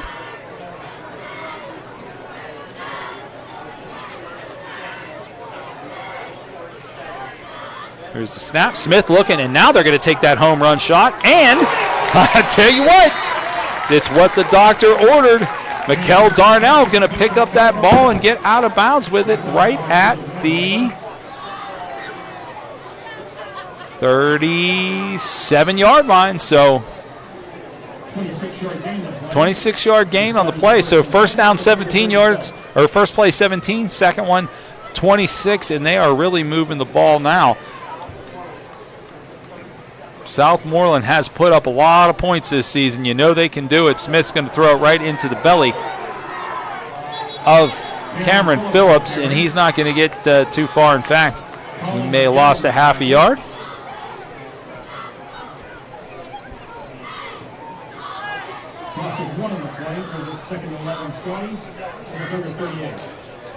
Score update, EF 21, Derry 7, so getting a little better. And that is in the 2nd quarter.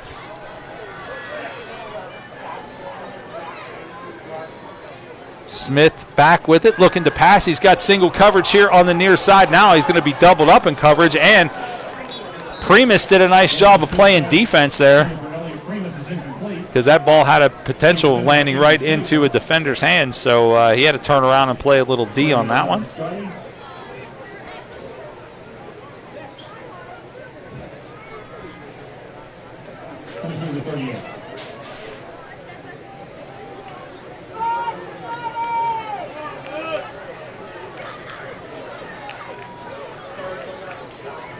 Receivers on each side. Smith back to pass, looking downfield, and he is going to throw into, honestly, there was probably 6 white shirts there and only 2 black ones. I think he was looking for Mikel Darnell, but it was led him a little too far. Now it's 4th and 11.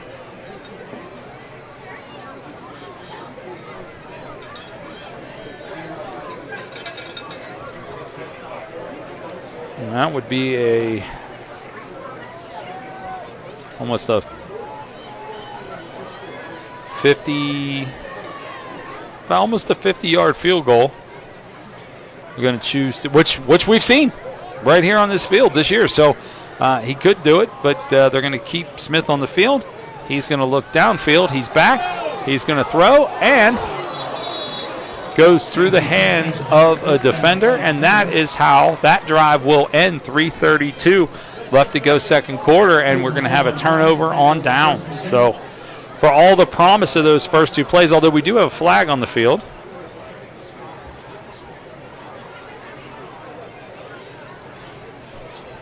And that flag got picked up. I'm not sure was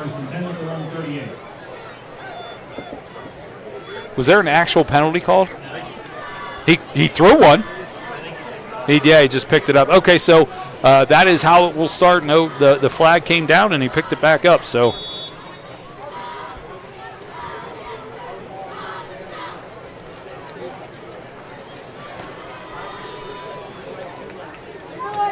five wide set, 3 to the bottom, 2 to the top. Put that man in motion, and he's going to hold it down and carry.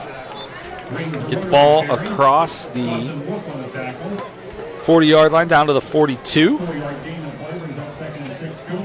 2nd and 6, going to give him 4 yards. And the clock continues to run here, 14 all, approaching that 3-minute mark.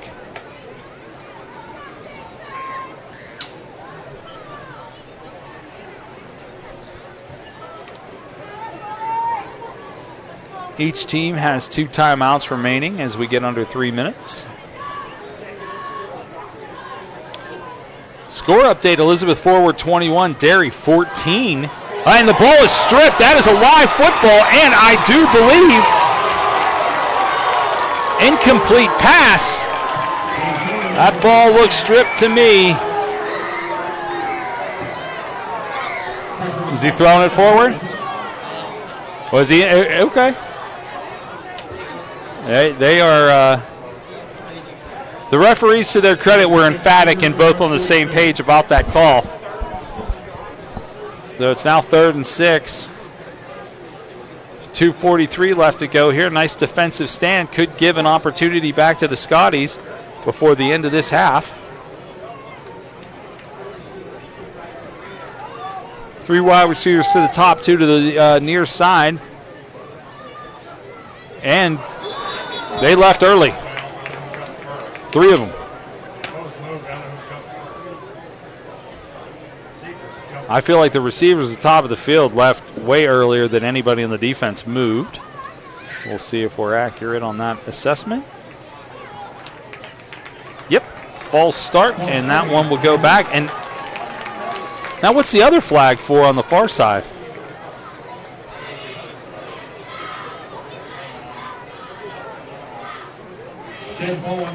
Dead ball on sportsmanlike, so there were 2 fouls.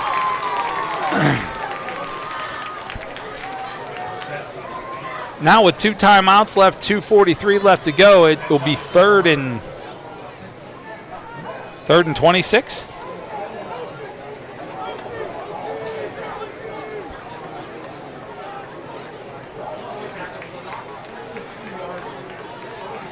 Yep, 3rd and 26. 20 yards of mark-off penalties. Brewers will have 3rd and 26 for their own 22.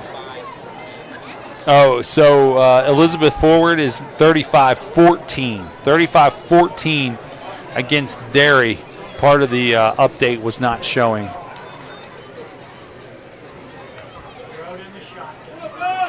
In the shotgun, Kuroda looking. Now that is a strip.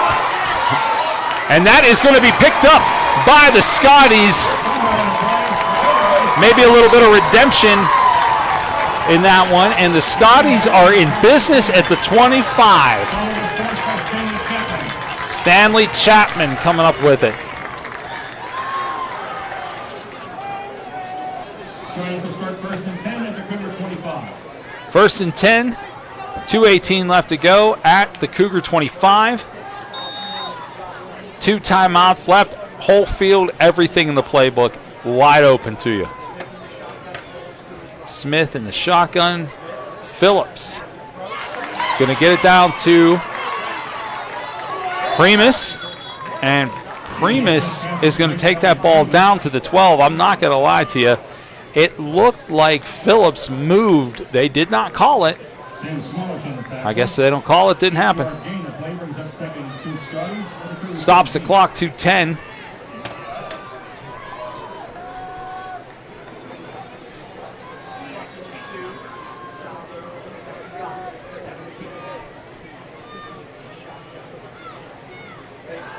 Smith split the seam right down the middle, and nice snag out of the air by Jackson Mickens.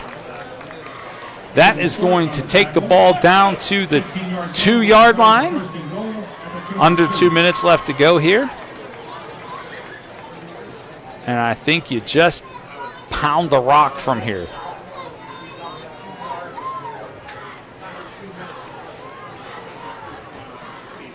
Smith, hands off, up the middle, and Cam Phillips dances into the end zone for a Scotty touchdown.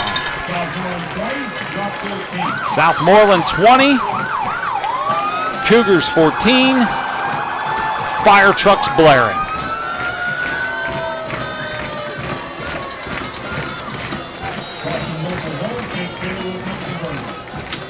Kaler getting ready for the extra point. 2 for 2 so far tonight. One wasn't pretty, but it was effective. This one sails into the night sky and is good. 21-14. 98 seconds left to go here in the first half. We'll take a quick break and we will be back.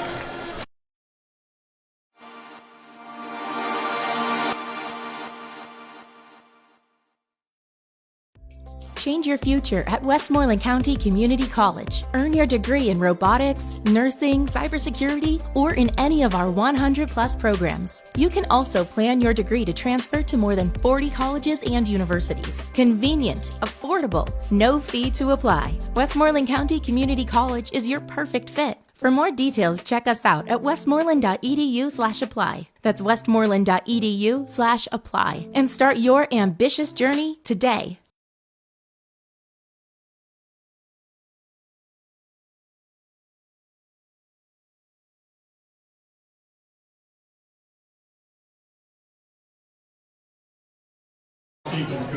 Yeah, we'll just stream halftime.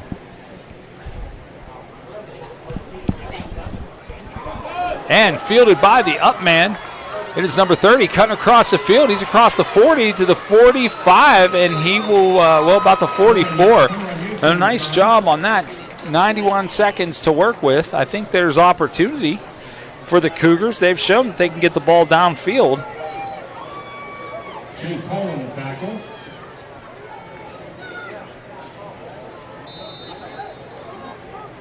Cougars will start first and 10 at their own 45.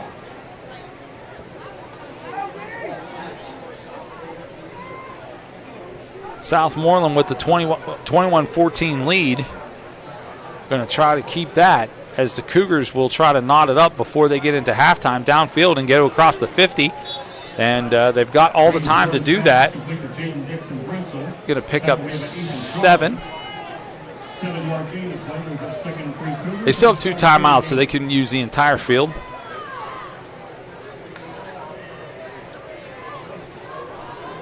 And again, always trying to get that easy 5 going up the line, clapping.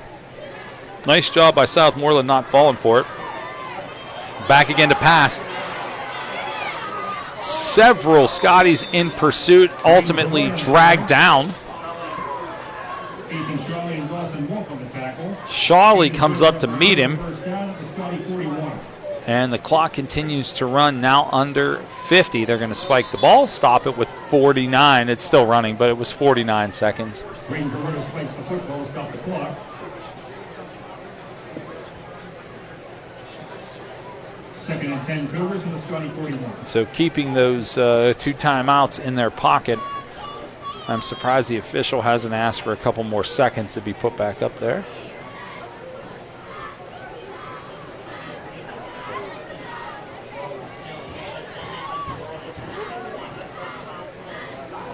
.41-yard line for the Cougars of the Scotties, looking to press downfield. Kuroda takes the snap, looking to go downfield. He sidearm throws it. It is actually a beautiful throw and connected with the receiver at the 30-yard line, so that's going to be another first down.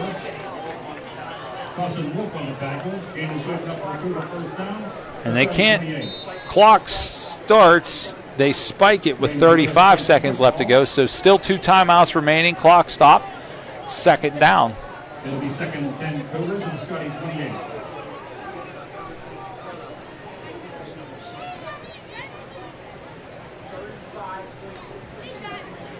So still have 35 left. Those 2 timeouts intact. Still use all parts of the field.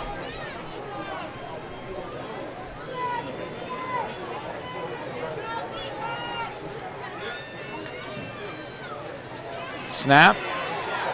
In pursuit. Nice job by the line. They're going to find an open man. And he's going to try to get out of bounds. Nice work by that receiver, number 2, Aiden Schaefer. Has a touchdown in this game. Really just made a difference there, too. They smoked 10 seconds off the clock, but kept both timeouts. Got a first down, actually first and goal with 2 timeouts. So, again, all the field is available to them. They can run the ball if they so choose.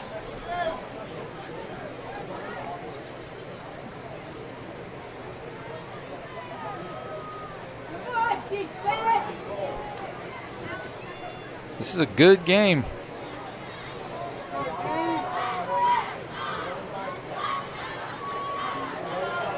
Kuroda takes the snap. He's a heavy runner going up the middle. Now they can use those timeouts. 20 seconds left on the clock. Still got another opportunity to run that ball if they want to do that. It was a good run. Picked up 4 yards, so second and goal. The play resumes. The Cougars want a second goal to Scotty 4.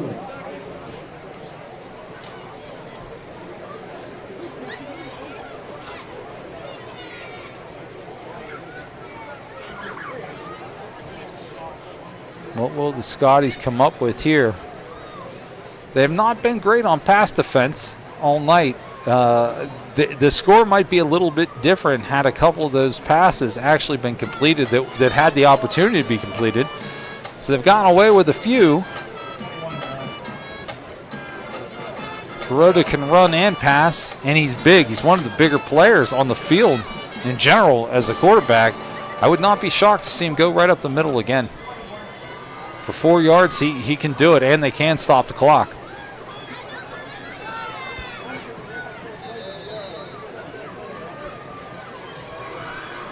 .21 seconds left. Kuroda in the shotgun, 2 wide receivers to each side. He does have a sidecar. He'll pull the ball down, and he's going to run with it. He's going to try to find a hole, and he does. My goodness, that was not the play that was designed. That was not the play that was called. That's just being athletic. That is just being athletic. He dances his way and sidesteps into the end zone. 21-20 with the extra point pending, and we could be going into halftime knotted up. And I think these two teams just plan on punching each other in the face back and forth all night with touchdowns and hits.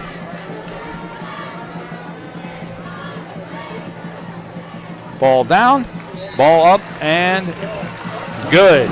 13 seconds remain, 21-21 the score. We'll just keep it here. I would imagine there's no way they're either gonna kick this ball deep into the end zone or they're gonna squib it and make some of that time run off.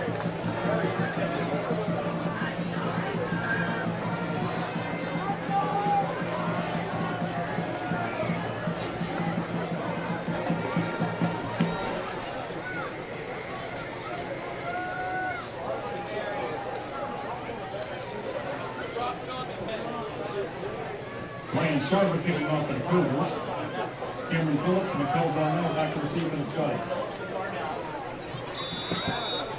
All right, Phillips and Darnell back. Although I don't think this ball has any intention of actually getting to them. They tried to kick it short. Going to be fielded at the 15, across the 20, 25, 30, 35, 40, and he's got a wall. Can he break through? Oh, and they've got a flag down, so there is going to be some time. I think they'll probably put about 5.5 seconds on the clock. Right now it says 3.9. But that flag went down at the 40-yard line. Depending on what that call is, there might be an opportunity to sling one towards the end zone, maybe two, depending. Try to get a pass interference play, something like that, or pass interference call, something along those lines. Personal foul face mask against the Cougars. Personal foul face mask against the Cougars. So I need to kick a field goal right here. 15-yard penalty with the ball to Cougar 23. And they've got Kaler on the field. If they're going to give you a free three, you might as well take the rip at it with 3.9 seconds left to go. Chase Kaler on a 40-yard field goal. 40-yard field goal for Kaler. It's well within his range. Kaler, ball down, kick up, and it is no good. I don't know if it was blocked or just not a great kick. And that will end the first half. Knotted at 21. We will be back here at Ruscrim Field. Enjoy the sights and sounds of Friday Night Football as we come back from this break, and you'll see the band perform and enjoy your halftime festivities.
Welcome back here to Russ Grimm Field. Sorry about that.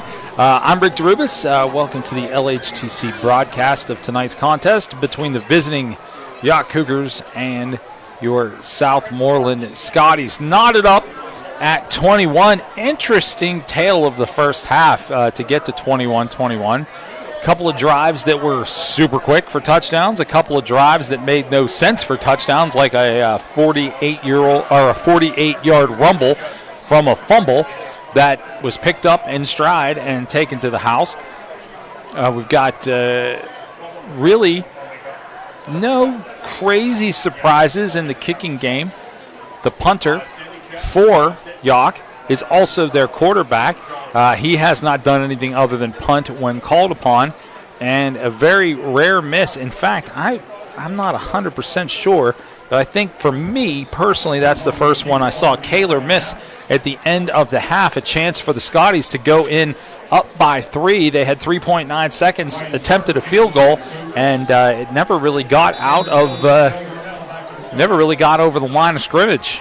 Just kind of pooched over. So that is how this finds us. Scotties will receive. Ball going to be kicked down on the ground, and it is live. That ball is live. Let's see.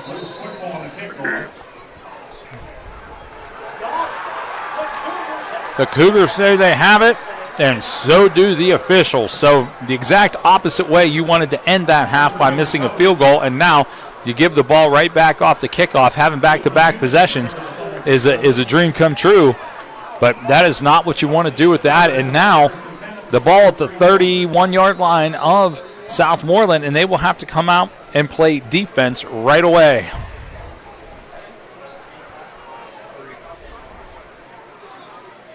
That is not what you're looking for.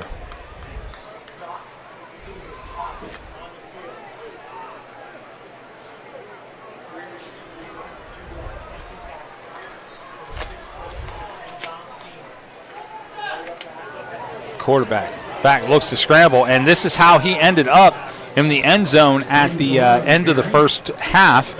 He's gonna scramble again. Steven Chapman puts an end to that run, but not until he picks up a couple, maybe 2 or 3. And Kuroda is, I mean, they list him at 210, 6 foot. I do believe he's bigger than that. At least he's playing bigger than that. And he's playing all 3 phases of the game. Kuroda's got that man in motion. He's going to hand the ball up and going to get across the line of scrimmage, pick up a couple, maybe 2 or 3. That was Jaden Dixon Brentzel, who was just fire at the beginning of this game. He was it was really just the Dixon, Brentzel, and Kuroda show on that first touchdown drive of the game off the first possession.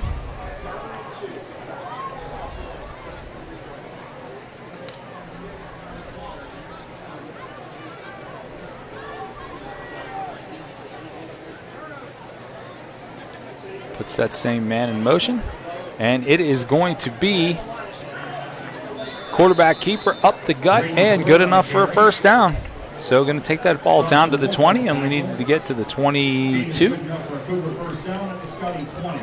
So that could be a costly error of fumbling that ball on the kickoff, as they're going to continue to move. Yough down the field.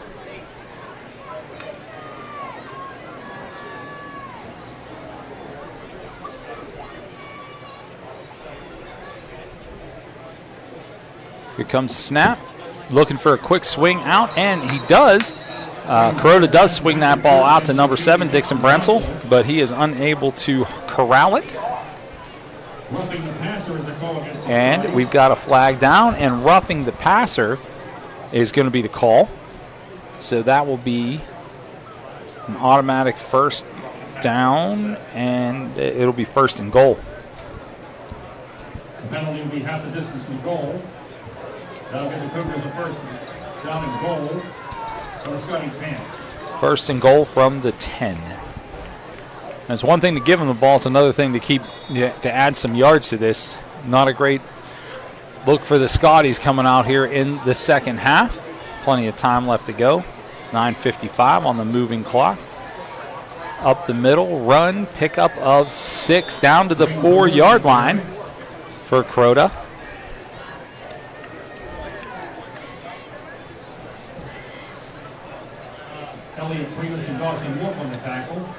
Primus in there on the tackle, but still moving swiftly. 2nd and 4.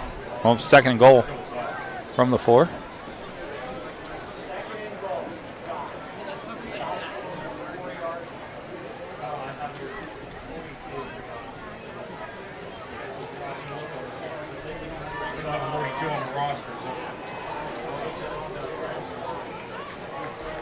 Crota's going to keep it himself, and he is going to find his way into the end zone for the Yough touchdown.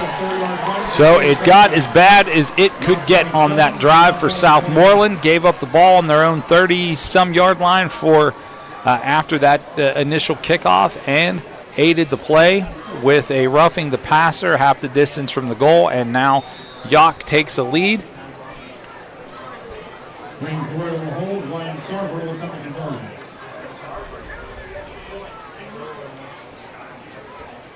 Ball down, kick up, kick good, and now it is 28-21. Under 3 minutes played here in the third quarter. We'll take a quick break, and we'll be right back.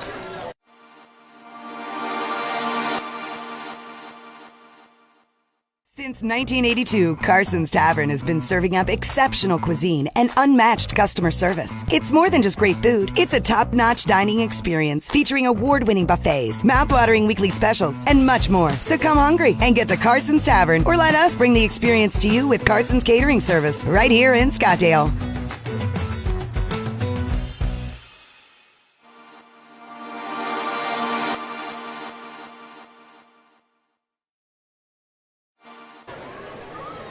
We are back here after a quick touchdown score. Yough picks up the 7, and they'll do the same thing, and why not? It worked the last time. Now a little bit of a sturdier hand up across the 30, 35, and down at the 38, Cam Phillips. And that is where the Scotties will try to tie up this one. 9 minutes on the third quarter clock here at Russ Grimm Field.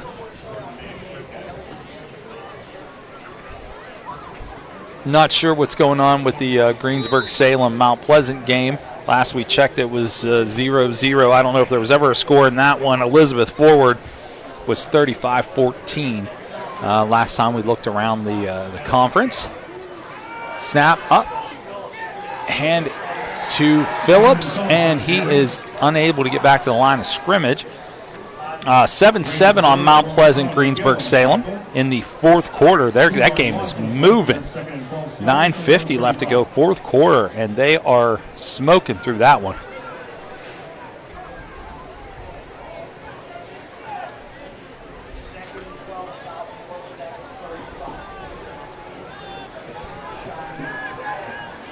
(42-14) Elizabeth Forward over Derry, by the way. Smith, pass, gets it out to Primus, and he is unable to break a tackle. If he did, he had nothing but daylight, but unable to get out of the web there. 7-yard gain. 7-yard gain, 3rd and 5. 8 minutes on the clock.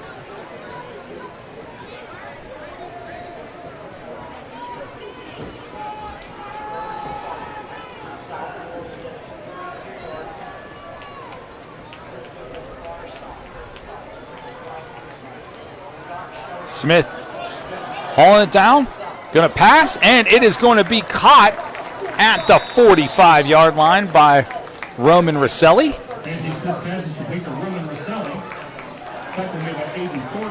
Rosselli, the senior, as of course this is the last home game of the season. Road from now on.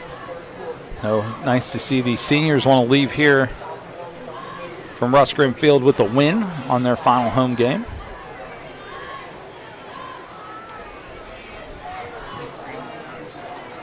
It was a nice job by Smith. He had opportunities to run, but he stayed in the pocket, stayed calm, and Rosselli got open for him.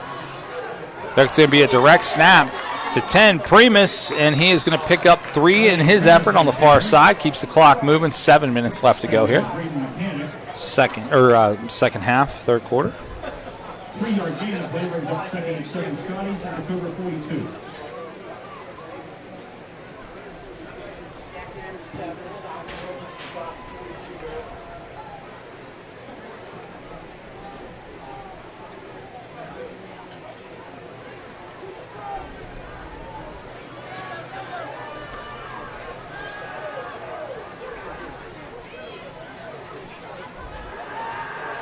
Back looking for some room, can't find any of it, and he is going to be sacked, is Smith, by number 5, Kuroda.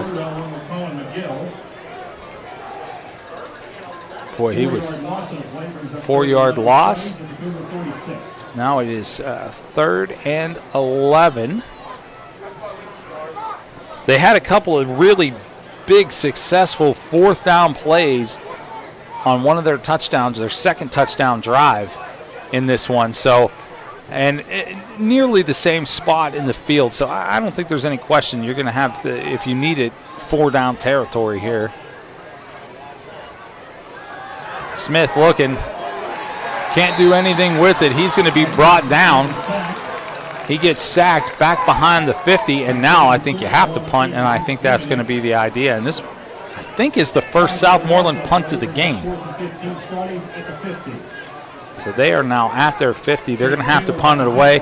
Probably the right thing to do, flip the field position a little bit if you can get some defense back there, or really if you can get it down far enough and kick it out of bounds, so give them a chance to return it. That really would flip the field.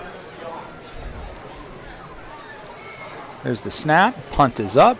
It is going to go sail right down the middle of the field, and it hit the player. That ball is live. That ball is live, and I do believe it was recovered by the Scotties. Waiting for the official announcement here. Somebody's got to point or do something, but that ball was certainly live.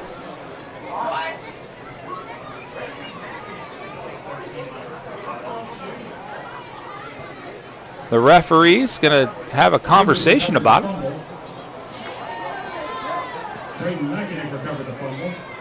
Yough recovered that. I don't know how. There were 3 black shirts in there, but somehow a Yough player came up with it, and that is the referee's official signal.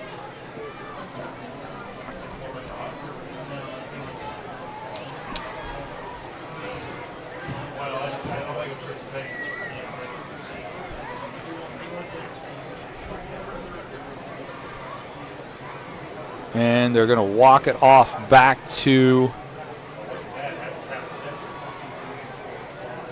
Did they call a penalty on that? Okay. Penalty against the Cougars, I'm assuming after the scrum. They will start 1st and 10 at their own 9.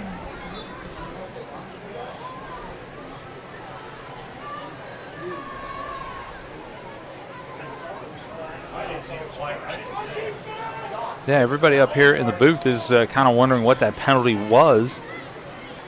But nonetheless, it will move the Cougars back to the 9, so you do flip that field by 41 yards. Now here, the job of the Scotties is going to be to keep that field flipped and see if you can get them a 3 and out. So they punt from their own end zone and get you your yardage back.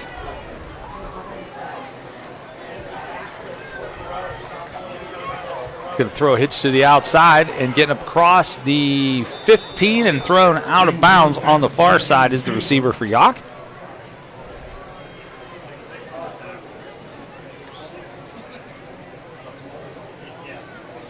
Roman Maselli on the tackle. 6-yard gain. The play brings up second and 4 Cougars from their own 15.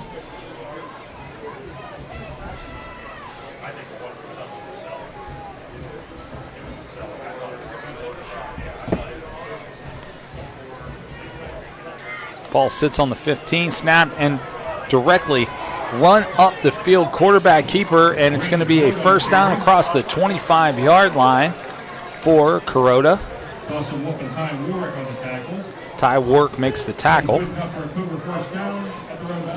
Cougars moving the ball.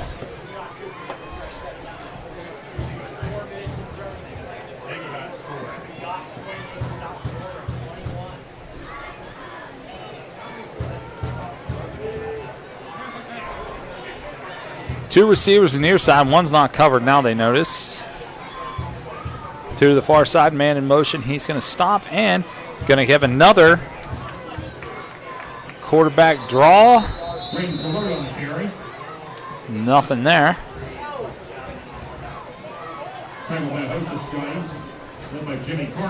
Jimmy Carson in on that tackle with a bunch of other Scotties as well. Second and 9.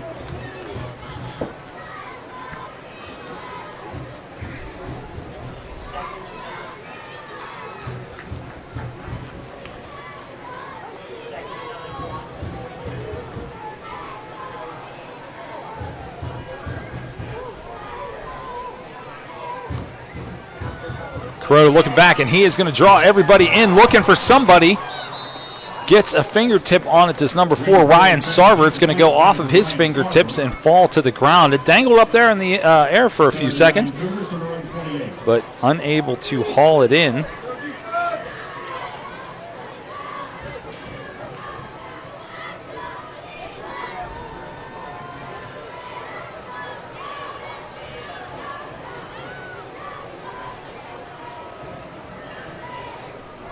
Now we got a 3rd and 9 coming up. Hold him here and get a punt. That's what the Scotties are looking to do. Kuroda back. He's going to take the ball, flip it around in his hands, and going to run to the outside, and he is just going to get rid of it to avoid the sack loss. Nice job by him to muscle it out of bounds, but that is going to create a punt. 4th and 9, Cougars in run 28.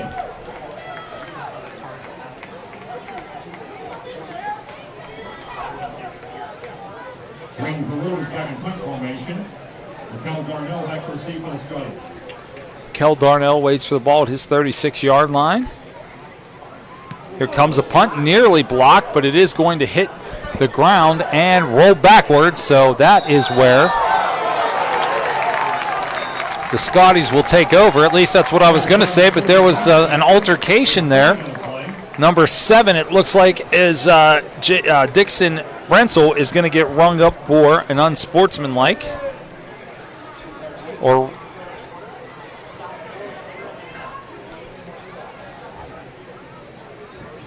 personal foul against the Cougars. So aiding that opportunity, the referee going to go across midfield and down to the 42-yard line. So nice break there for Southmoreland. They could use it after the way this third quarter started. Let's see what they do with it. 2:38 left to go here, third quarter. Smith hands off to the man in motion. That is 24. Nice pivot move. Ball is loose, and it's going to land back into the hands. My goodness, Cameron Phillips, who picks it up, rolls to the outside, and picks up a first down. This has been the strangest game when it comes to stuff like that. My goodness. Was that Phillips that had the touchdown earlier that it bounced right? Well, you can't order that luck out of a catalog. My goodness. That is something. It's 2nd and 1. He picked up 9. That's still unbelievable.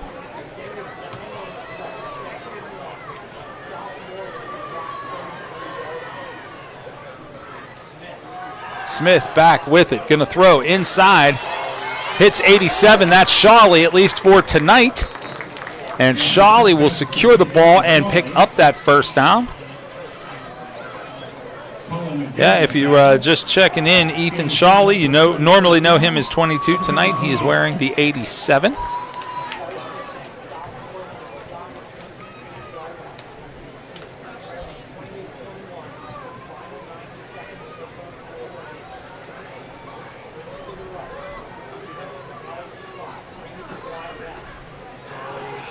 Shawley going to get that ball, and good on him.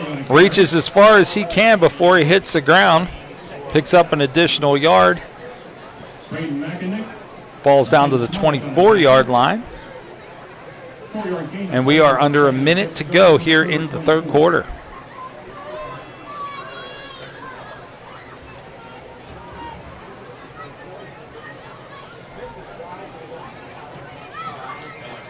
Play clock down to 15. They'll get set at 8. Smith takes the snap. Going to handle it himself. He's going to roll out to the outside, pick up a few extra yards, evade a tackle, and get down inside the 15 down to the 13-yard line. Nice designed run.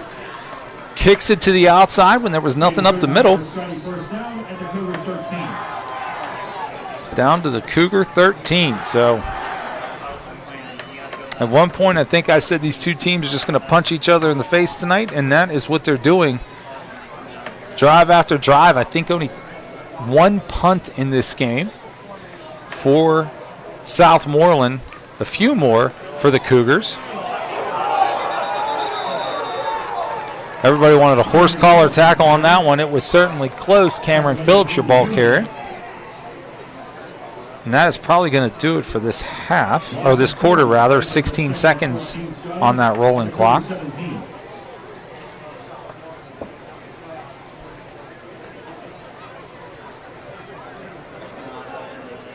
4 seconds, 3. Up, they are going to snap it. Smith looking for it. He's going to throw. And that ball is going to be caught as time runs out down to the 8-yard line. So that is how the third quarter ends here at Russ Grimm Field. We will be back with the exciting conclusion of this one in just a few minutes.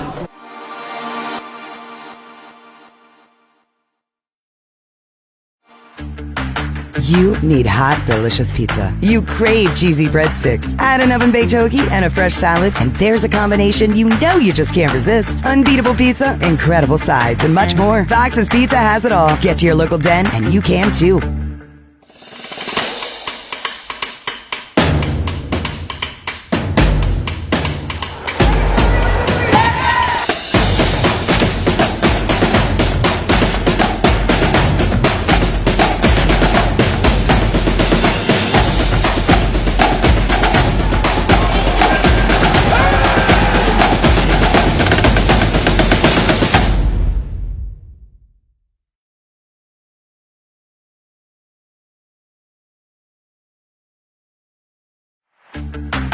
You need hot, delicious pizza. You crave cheesy breadsticks. Add an oven-baked hoagie and a fresh salad, and there's a combination you know you just can't resist. Unbeatable pizza, incredible sides, and much more. Fox's Pizza has it all. Get to your local den, and you can too.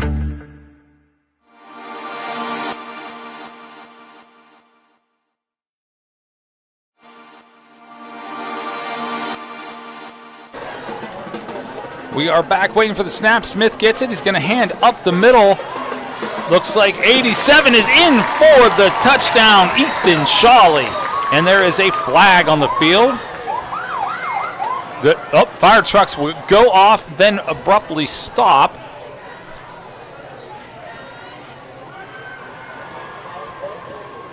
Holding on the offense. Take the points off the board. Ooh, it's a tough one.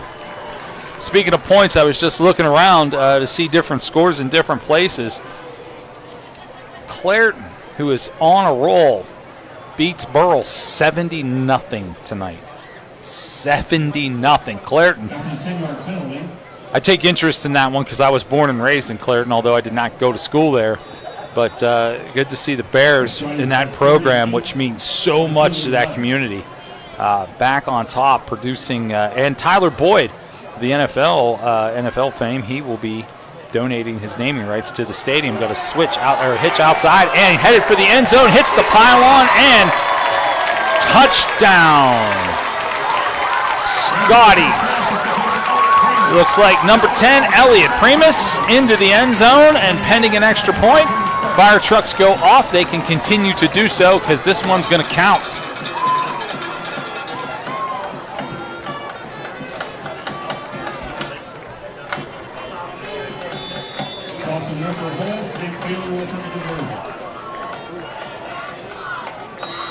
And I was going to say, there's a whistle, no kick. Flag down on the far side of the end zone. Encroachment. Now, what do you do here? That ball is now sitting on the 1.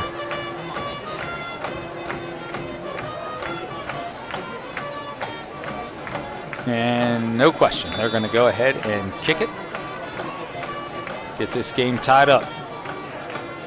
Snap down. And the snap, I don't know if that was a design or the snap was botched. I can't tell. But either way, there is no opportunity there for the holder to get the ball off, and it is a 1-point deficit. It is a 1-point deficit. So it gets down to the one. You think, do I go for 2 and take the lead? No, you decide to kick it anyway. I don't know if it was a bad snap. Not sure what happened. But nonetheless, Scotties march down the field, score a touchdown, and cannot get that extra point. So let's see how that impacts this one, making another layer into this already very interesting competitive game.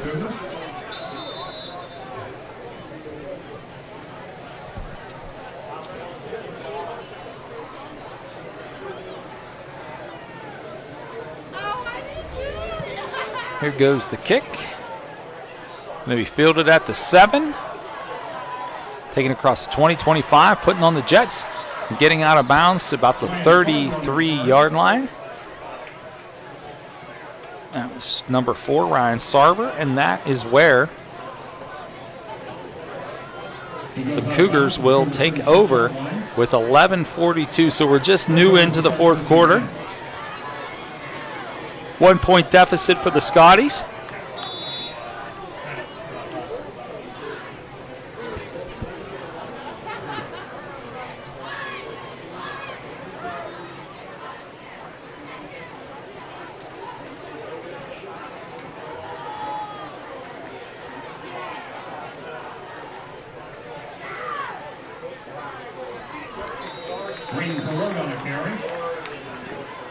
Got a carry up the middle, nothing doing.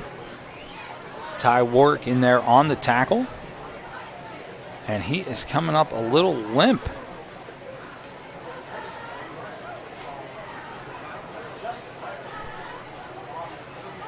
He's going to stay on the field, though. He is looking at the sideline.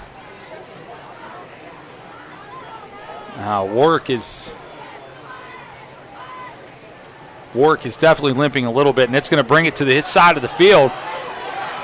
Hitches out across the 50, 40, 35, 30, and pushed out of bounds. So I would imagine that they saw that limp by Warwick, saw that he was having trouble getting into his spot, and decided to push the ball towards that side of the field. It is a big gain for the Cougars, but more concerning is the is Warwick.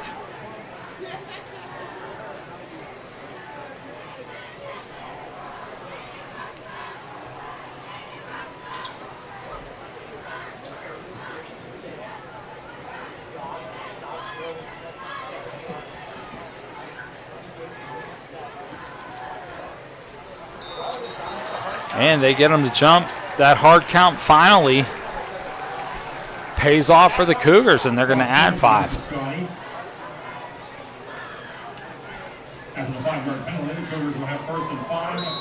So things went on the upswing. They get that tying touchdown, can't convert on the extra point. And now the Cougars have driven their way down the field, aided by a few things, including that 5-yard penalty there, and threatening to make this a tougher game.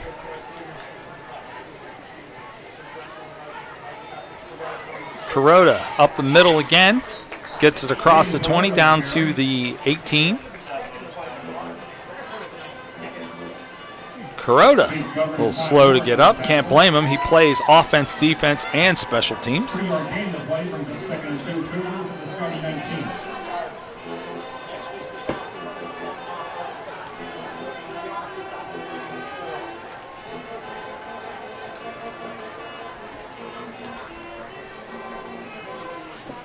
They break the huddle with 14 seconds, now under 10 on the play clock. Kuroda claps his hands, going to throw out to the far side, looking for somebody to make a tackle, and there are several, and the ball comes loose. The side judge says the receiver was on the ground when that ball popped out, so really no harm there. And now it is 3rd and 2. Mikkel Darnell makes that tackle. Clock continues to run under 10 minutes. 3rd and 2.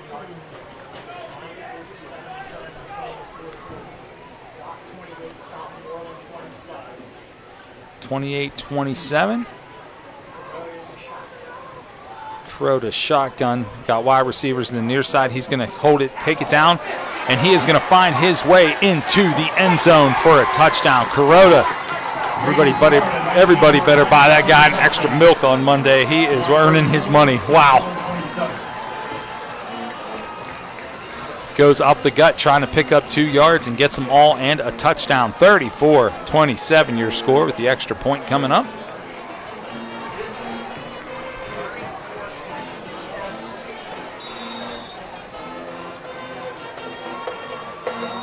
And I think they may go for 2.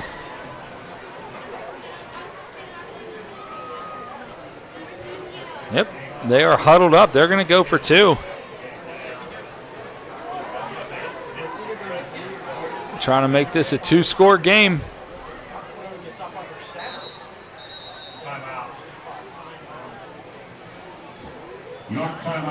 Yough took that timeout. We'll take 1-2. We'll be right back.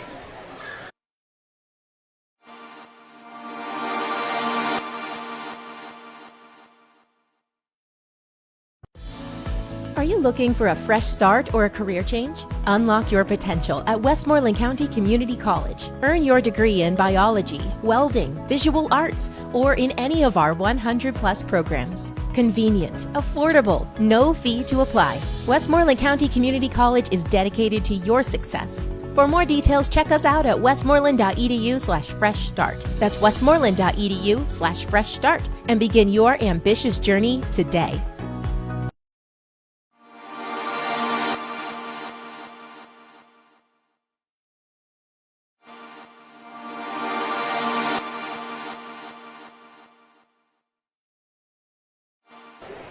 We're back, and they have decided they are still going to go for 2.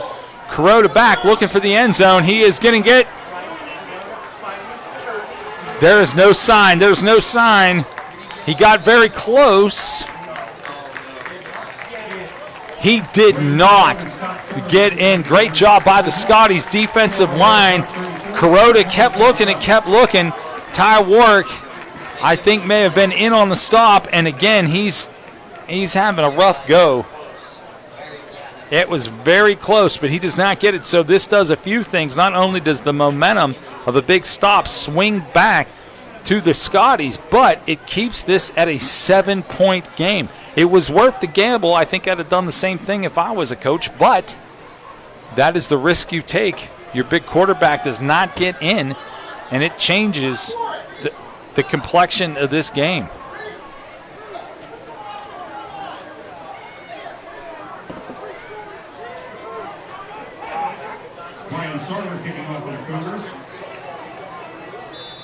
All right, they're waiting to get another player out there.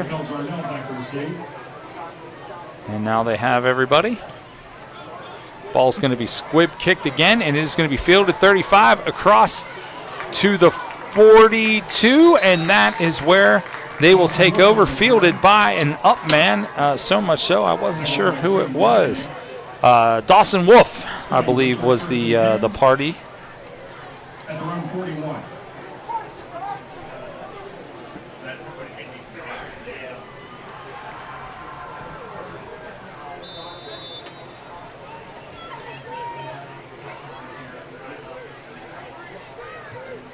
Now you got Anthony Smith coming back out there, going to try to lead this team to a comeback. 34-27, fourth quarter, 9:23 left to go.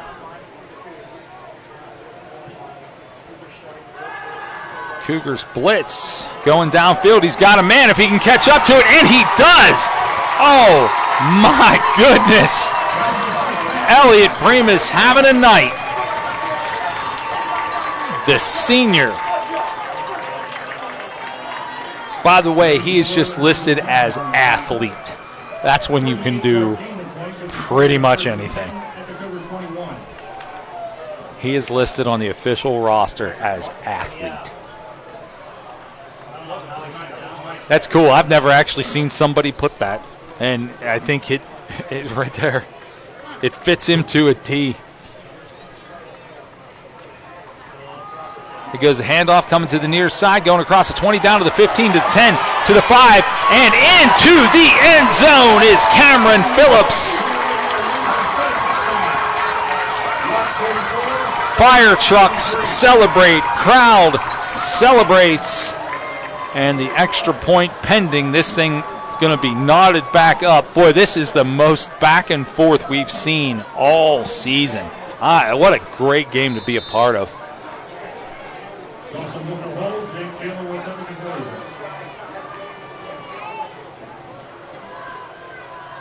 Snaps down, holds down, kicks up, kicks good. 34-34, 8:40 left to go here at Russ Grimm Field. We'll take a quick break and we will be back.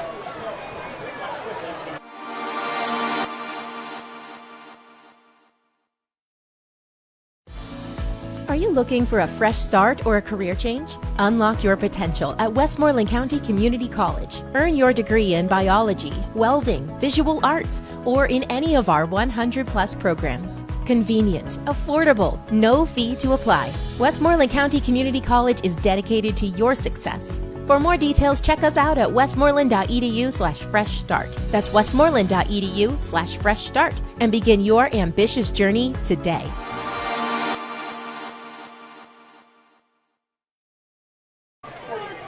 Kaler's going to kick off, 8:40 left to go here, fourth quarter.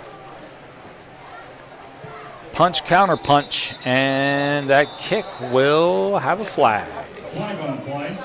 And I do believe some of the Scotties may have left early.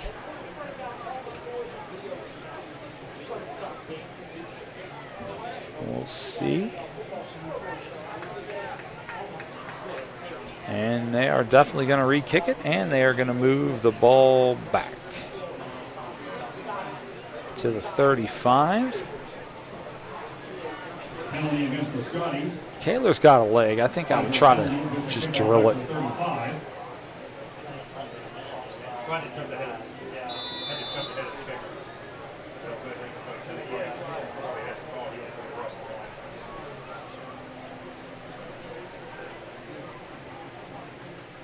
Kaler boots it away, squibs it downfield, hot to handle, and picked up at the 20, going across the 25, the 30, and right up the gut to the 34-yard line is number 7, Jaden Dixon Brentzel, and that is where the Cougars will try to start another strike.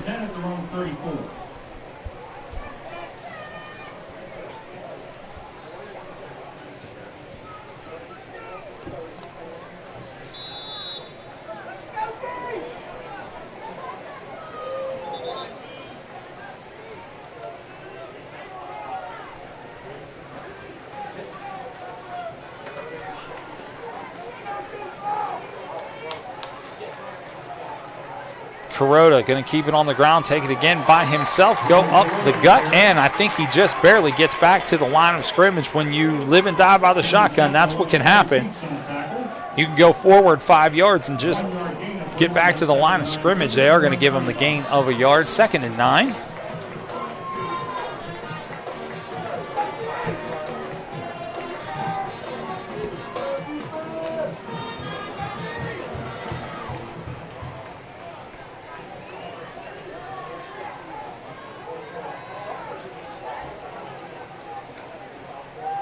Kuroda takes it again, flips that ball around in his hand a bunch. He's going to heave it downfield, and it's going to be picked off at the 50-yard line across the 45, down to the 42-yard line. That was number 4, Roman Rosselli. You only call his name when he's doing something big out there, and that is the second big play he has had into tonight's contest, giving his team the ball back. Scotties on the good side of the field at the 41-yard line. My goodness, he went up to get that ball too. He went way up the ladder.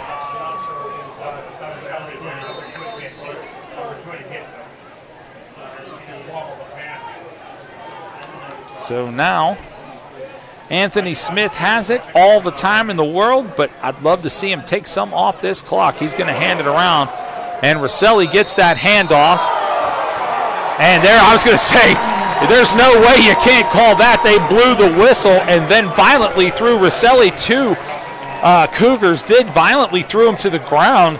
That is definitely a personal foul. So for all the movement that Rosselli didn't get, call it a 15-yard gain for being a tough kid. He stole the ball back on the last play, takes the beating on this one, and moves them ahead 15 yards. I think if you asked the kid, he'd tell you he would take that all day long.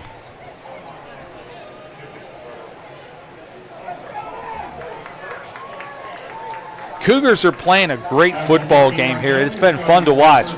But I think more so than who gets the opportunities, because clearly with all the interesting fumbles into gains, I guess we'll call it here tonight for the Scotties, that the Cougars let this one go because they're undisciplined. That's just a shame on their part. Handoff up the middle, down to the 15, down to the 10, down to the 5, and into the end zone. Ethan Shawley, number 87, makes the fire trucks go crazy.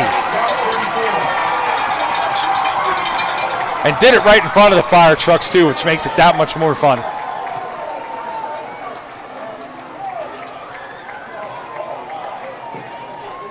My goodness. That's a play not designed to pick up that many yards. He just makes it happen that way. Unreal. Snap down, kick up, good. And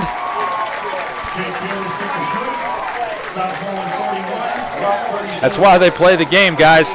41-34, your score. My gosh. That was, as a first, yeah, we led 14-7.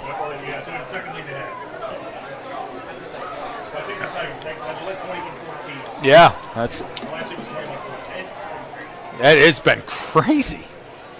What a fun game to be a part of.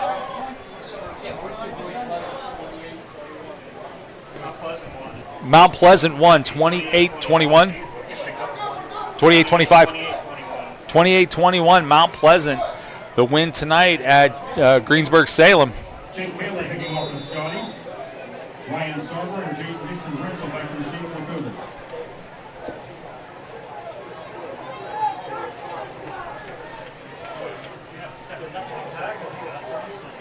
Another pooch kick down the field, going to be fielded at the 30, taken to the 35, pushed out at the 37. I think that's probably the way any more kicks are going to happen for the rest of this evening. Nobody's kicking deep. You're willing to give up that 12 to 15 yard cushion to protect some of the speedsters from getting it back around the 10.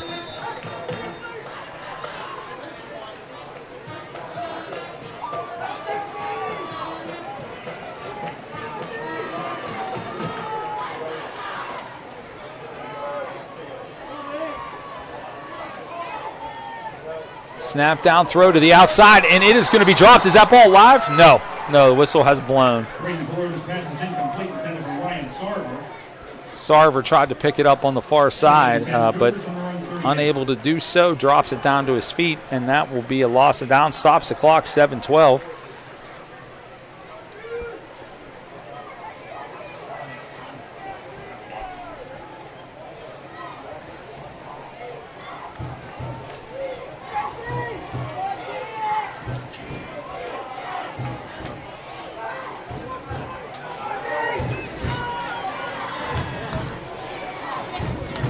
Comes snap, looks downfield.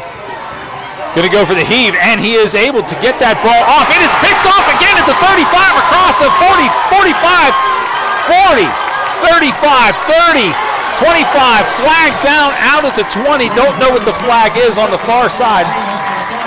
Holding on the far side, but after the interception,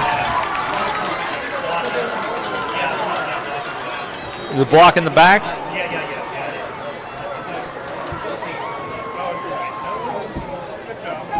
So Kuroda goes for the heave. He throws it right into the breadbasket of a defender. And the only negative here for the Scotties is they're going to pick up a block in the back foul.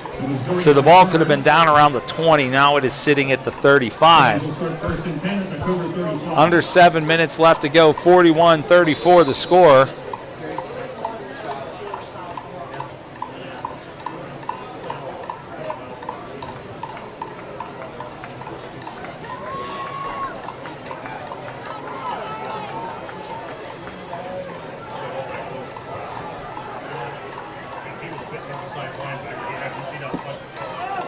Smith back in the shotgun, has a sidecar. Wide receivers to the east side is going to hand it off again, and it is going to go up the gut across the 25, down to the 20, down to the 15, down to the 10. Cameron Phillips. And here, honestly, I think this has been the difference in this game. Design runs to pick up 4, 5, 6 yards. When they have gone the way of the Scotties, they've gone for 15, 20, 25 yards. And that's happened. Was that the 5th time? And I think that is the 5th run that's over 20 yards in this game. That is. And nobody will say it, but that's offensive linemen that open up holes like that and make stuff like that possible. You can't get into the open field if there's no hole for you. It is a lot of things working on the same time. Up the middle, handed to Shawley. Shawley across the 5-10. His own man hits him into the end zone. Touchdown, Scotties.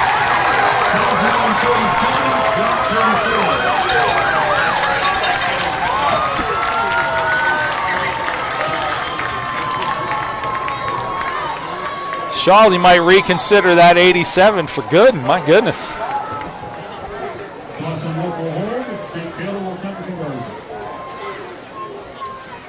Snap down, kick up, no good. Actually blocked on the way in, so 47-34. And there's still 6.5 minutes left. What could happen?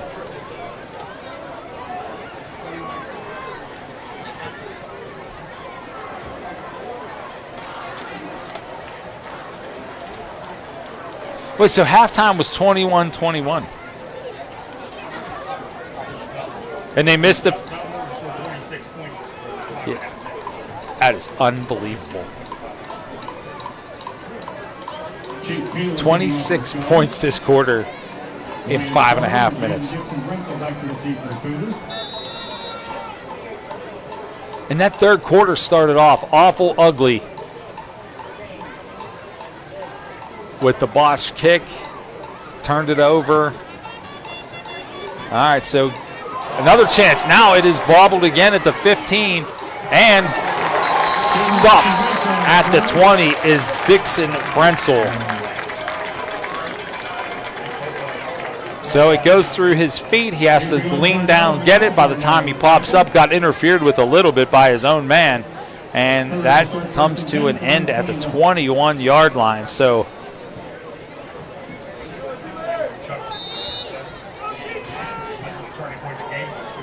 yeah. They must have, the Scotties have at least 5 runs of over 20 yards. It's got to be. Back to pass, looking again, and finds an open man, number 11, Weinhofer. He is unable to corral that ball. Now 2nd and 10.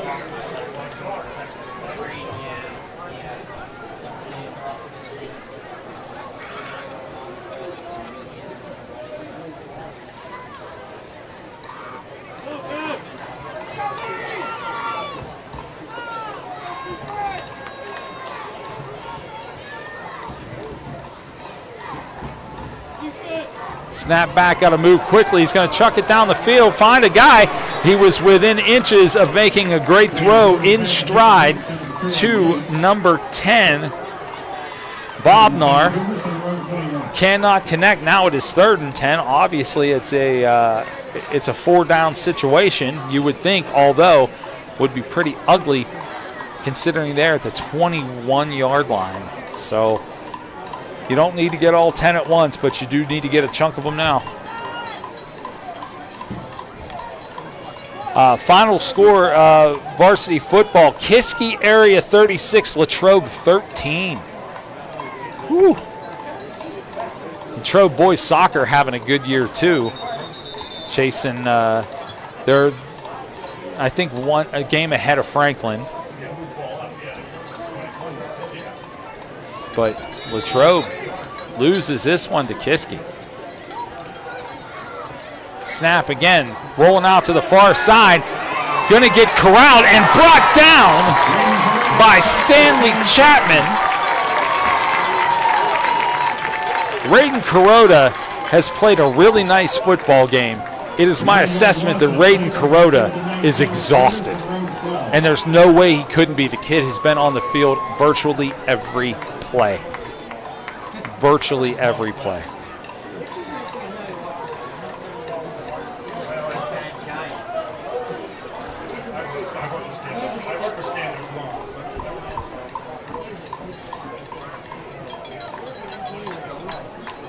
Fourth and 19.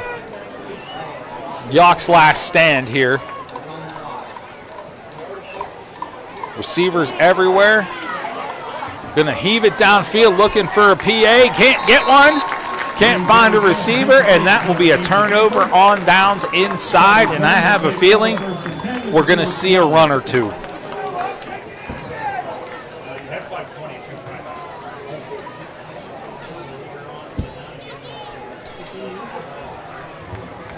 .520 remaining, 47-34. Scotty's up. They have 3 timeouts. Yough has 2.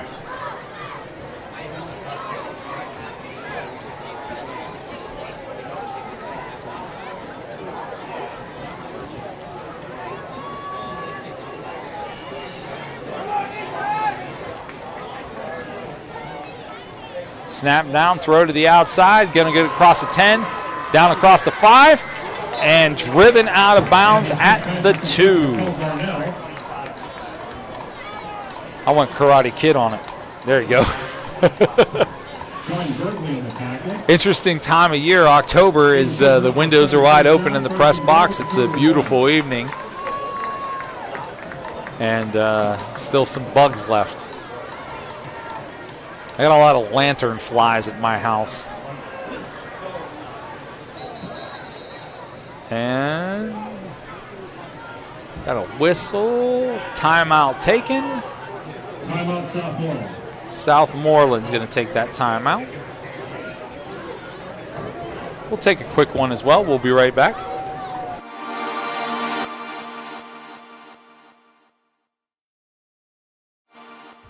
Change your future at Westmoreland County Community College. Earn your degree in robotics, nursing, cybersecurity, or in any of our 100+ programs. You can also plan your degree to transfer to more than 40 colleges and universities. Convenient, affordable, no fee to apply. Westmoreland County Community College is your perfect fit. For more details, check us out at westmoreland.edu/apply. That's westmoreland.edu/apply. And start your ambitious journey today.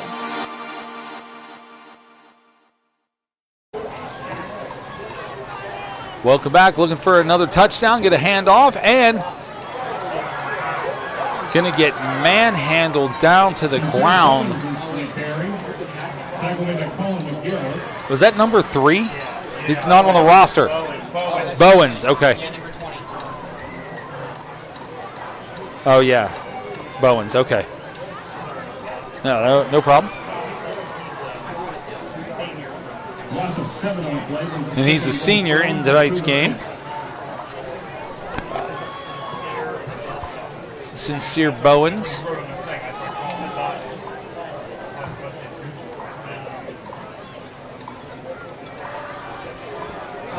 And going to be flipped into the end zone. Looks like going over the back. No call there. Pass is incomplete. 4:06 stop clock, 3rd and goal.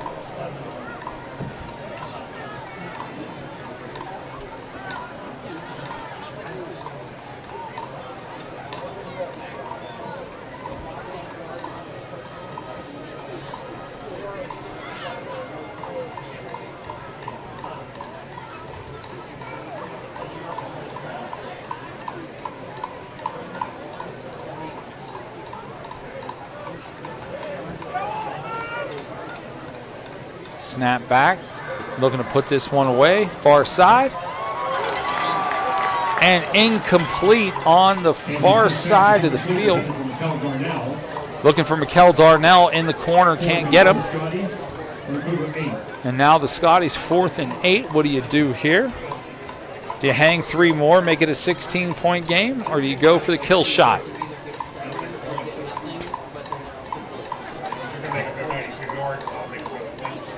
Kill shot is the answer. Going to go back and line it up from the 8. If they don't get it, you force Yough to make a 92 yards, then get the ball back and do it all over again. Snap, Smith, wide open in the end zone for a touchdown.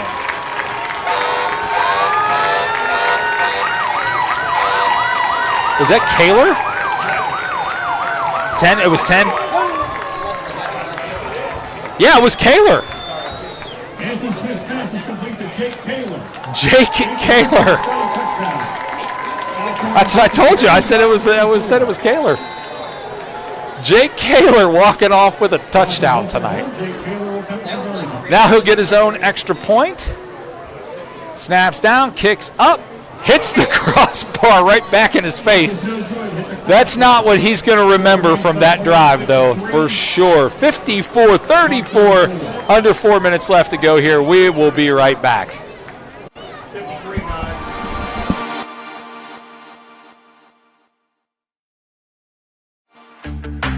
You need hot, delicious pizza. You crave cheesy breadsticks. Add an oven-baked hoagie and a fresh salad, and there's a combination you know you just can't resist. Unbeatable pizza, incredible sides, and much more. Fox's Pizza has it all. Get to your local den, and you can too.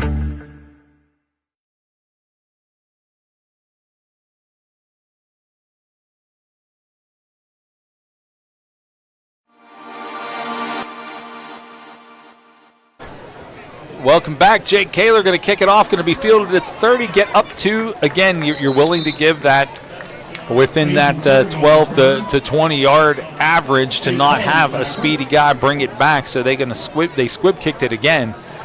The Jake Kaler show picked up the touchdown, kicked off the ball, got the ball smashed back in his face by the crossbar on the extra point, but again, that is not what he will remember from that drive, I'm sure.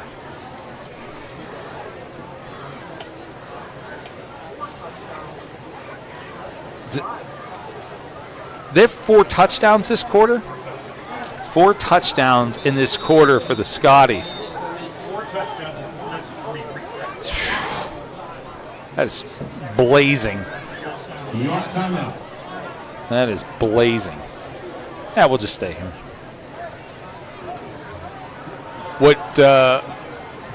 What having this lead does do, which becomes more of a, I don't know, a heartwarming thing, is it might give the seniors an opportunity to all be on the field at the same time and walk off together and take a timeout. They still have 2 available to them.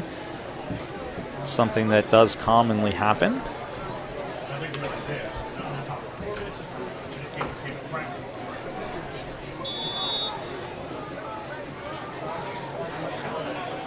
Holy cow. What an interesting turn this game has taken. Yough going to hand it off, go up the middle, kind of conceding to not having to chuck it down the field. And now we've got another penalty, saying he drove him back into the ground. That'll move up Yough by 15. Personal foul against the Scotties.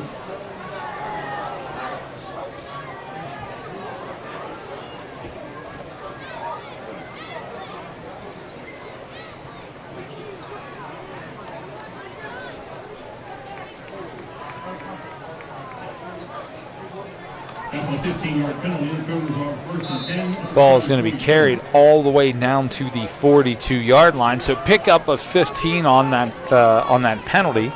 Clock running, 3:33. Snap again, up the middle. Nice 8-yard carry. Yough content to just get out of here and run the football. 6-yard gain, 2nd and 4. Yough down to 1 timeout as well.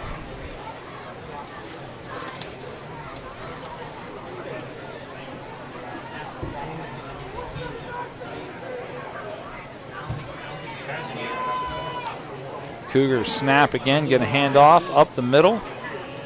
Go nowhere. Gain of maybe a yard.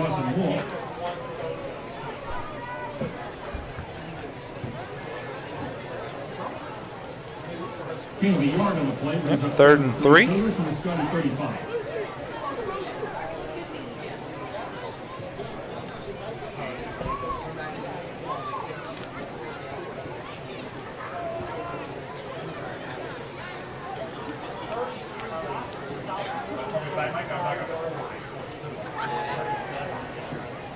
Handoff up the middle again, and absolutely devastating by Ethan Shawley.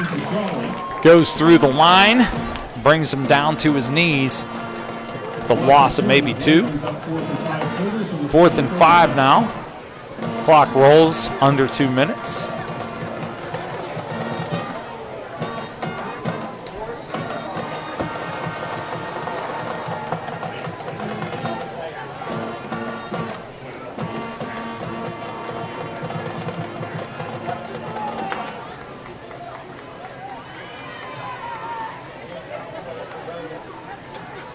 Hand off again. Nope. Going to go try to hit the home run ball. And nice defensive play on the far side. That was number 17, Cameron Lee, with the defense there. And an opportunity for these guys to run out the clock and leave the field together as seniors.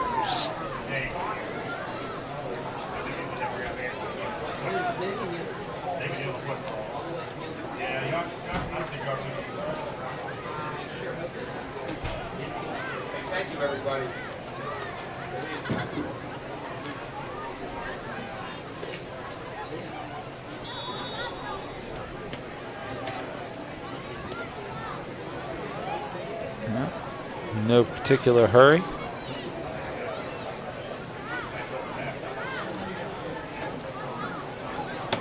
.131 left on the clock. Takes the snap, hands off the ball to a guy that they affectionately call apparently the Bus, Sincere Bowens.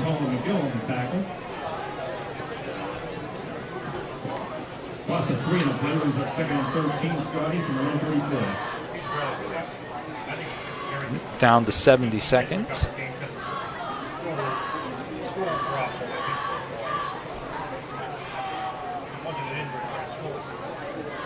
And now we are under a minute. What a crazy football game. A crazy quarter where the Scotties decided it was not tonight that Yough was going to come in here and defeat them. Snap again. Bus gets it. Tries to push it forward a few.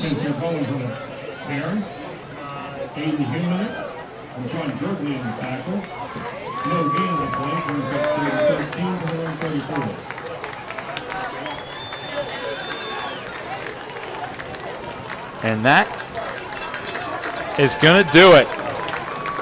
No need to run another play. Last 20 seconds roll off of this clock. And I know there's no way we could have done it justice. It was interesting to watch.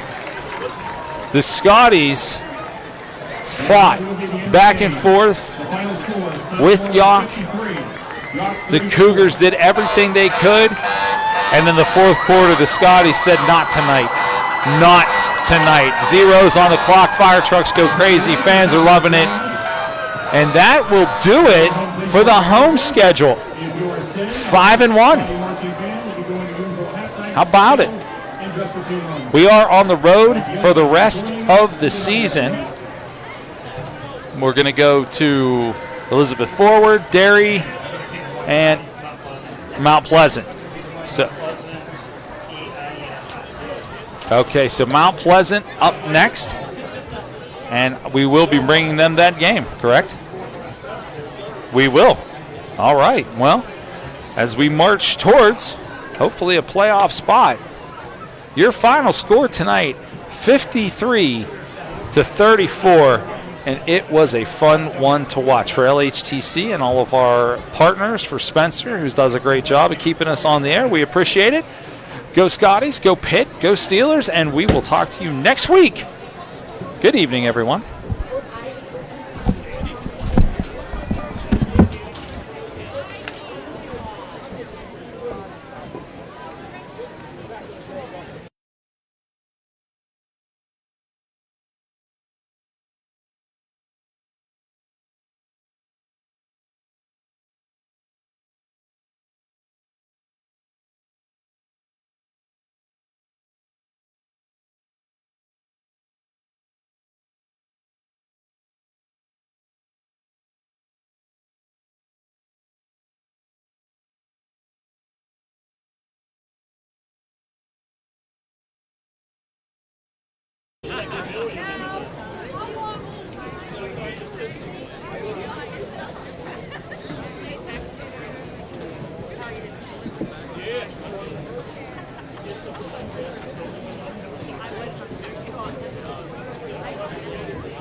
Good evening, ladies and gentlemen, and welcome to tonight's halftime performance by the Southmoreland Marching Band. Our 2024 program is entitled Metallic Shades, with musical selections by John Mackey, Ozzy Osbourne, Queensryche, and Randall Sandridge. Drum Major Audrey Johnson, is your band ready?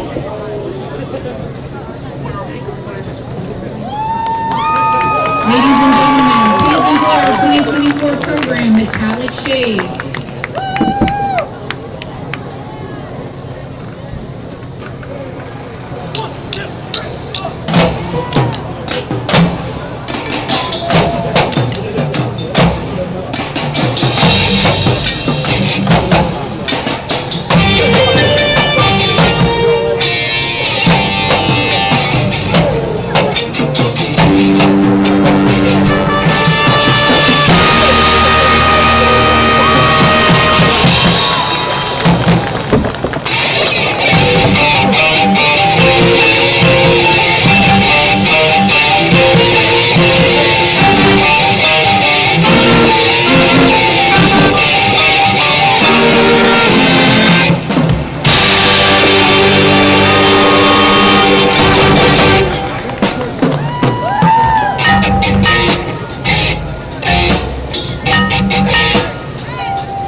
marching band. The band is under the full direction of Audrey Johnson. Commanding officer is Olivia Long. Section leaders are Kaylee Boyce, Robert Woodward, Tyler Usher, Logan Rieger, and Lauren Stafford. The marching band would like to thank the Southmoreland Band Boosters for their continued encouragement and support. Thank you for staying to watch the show. Have a good night.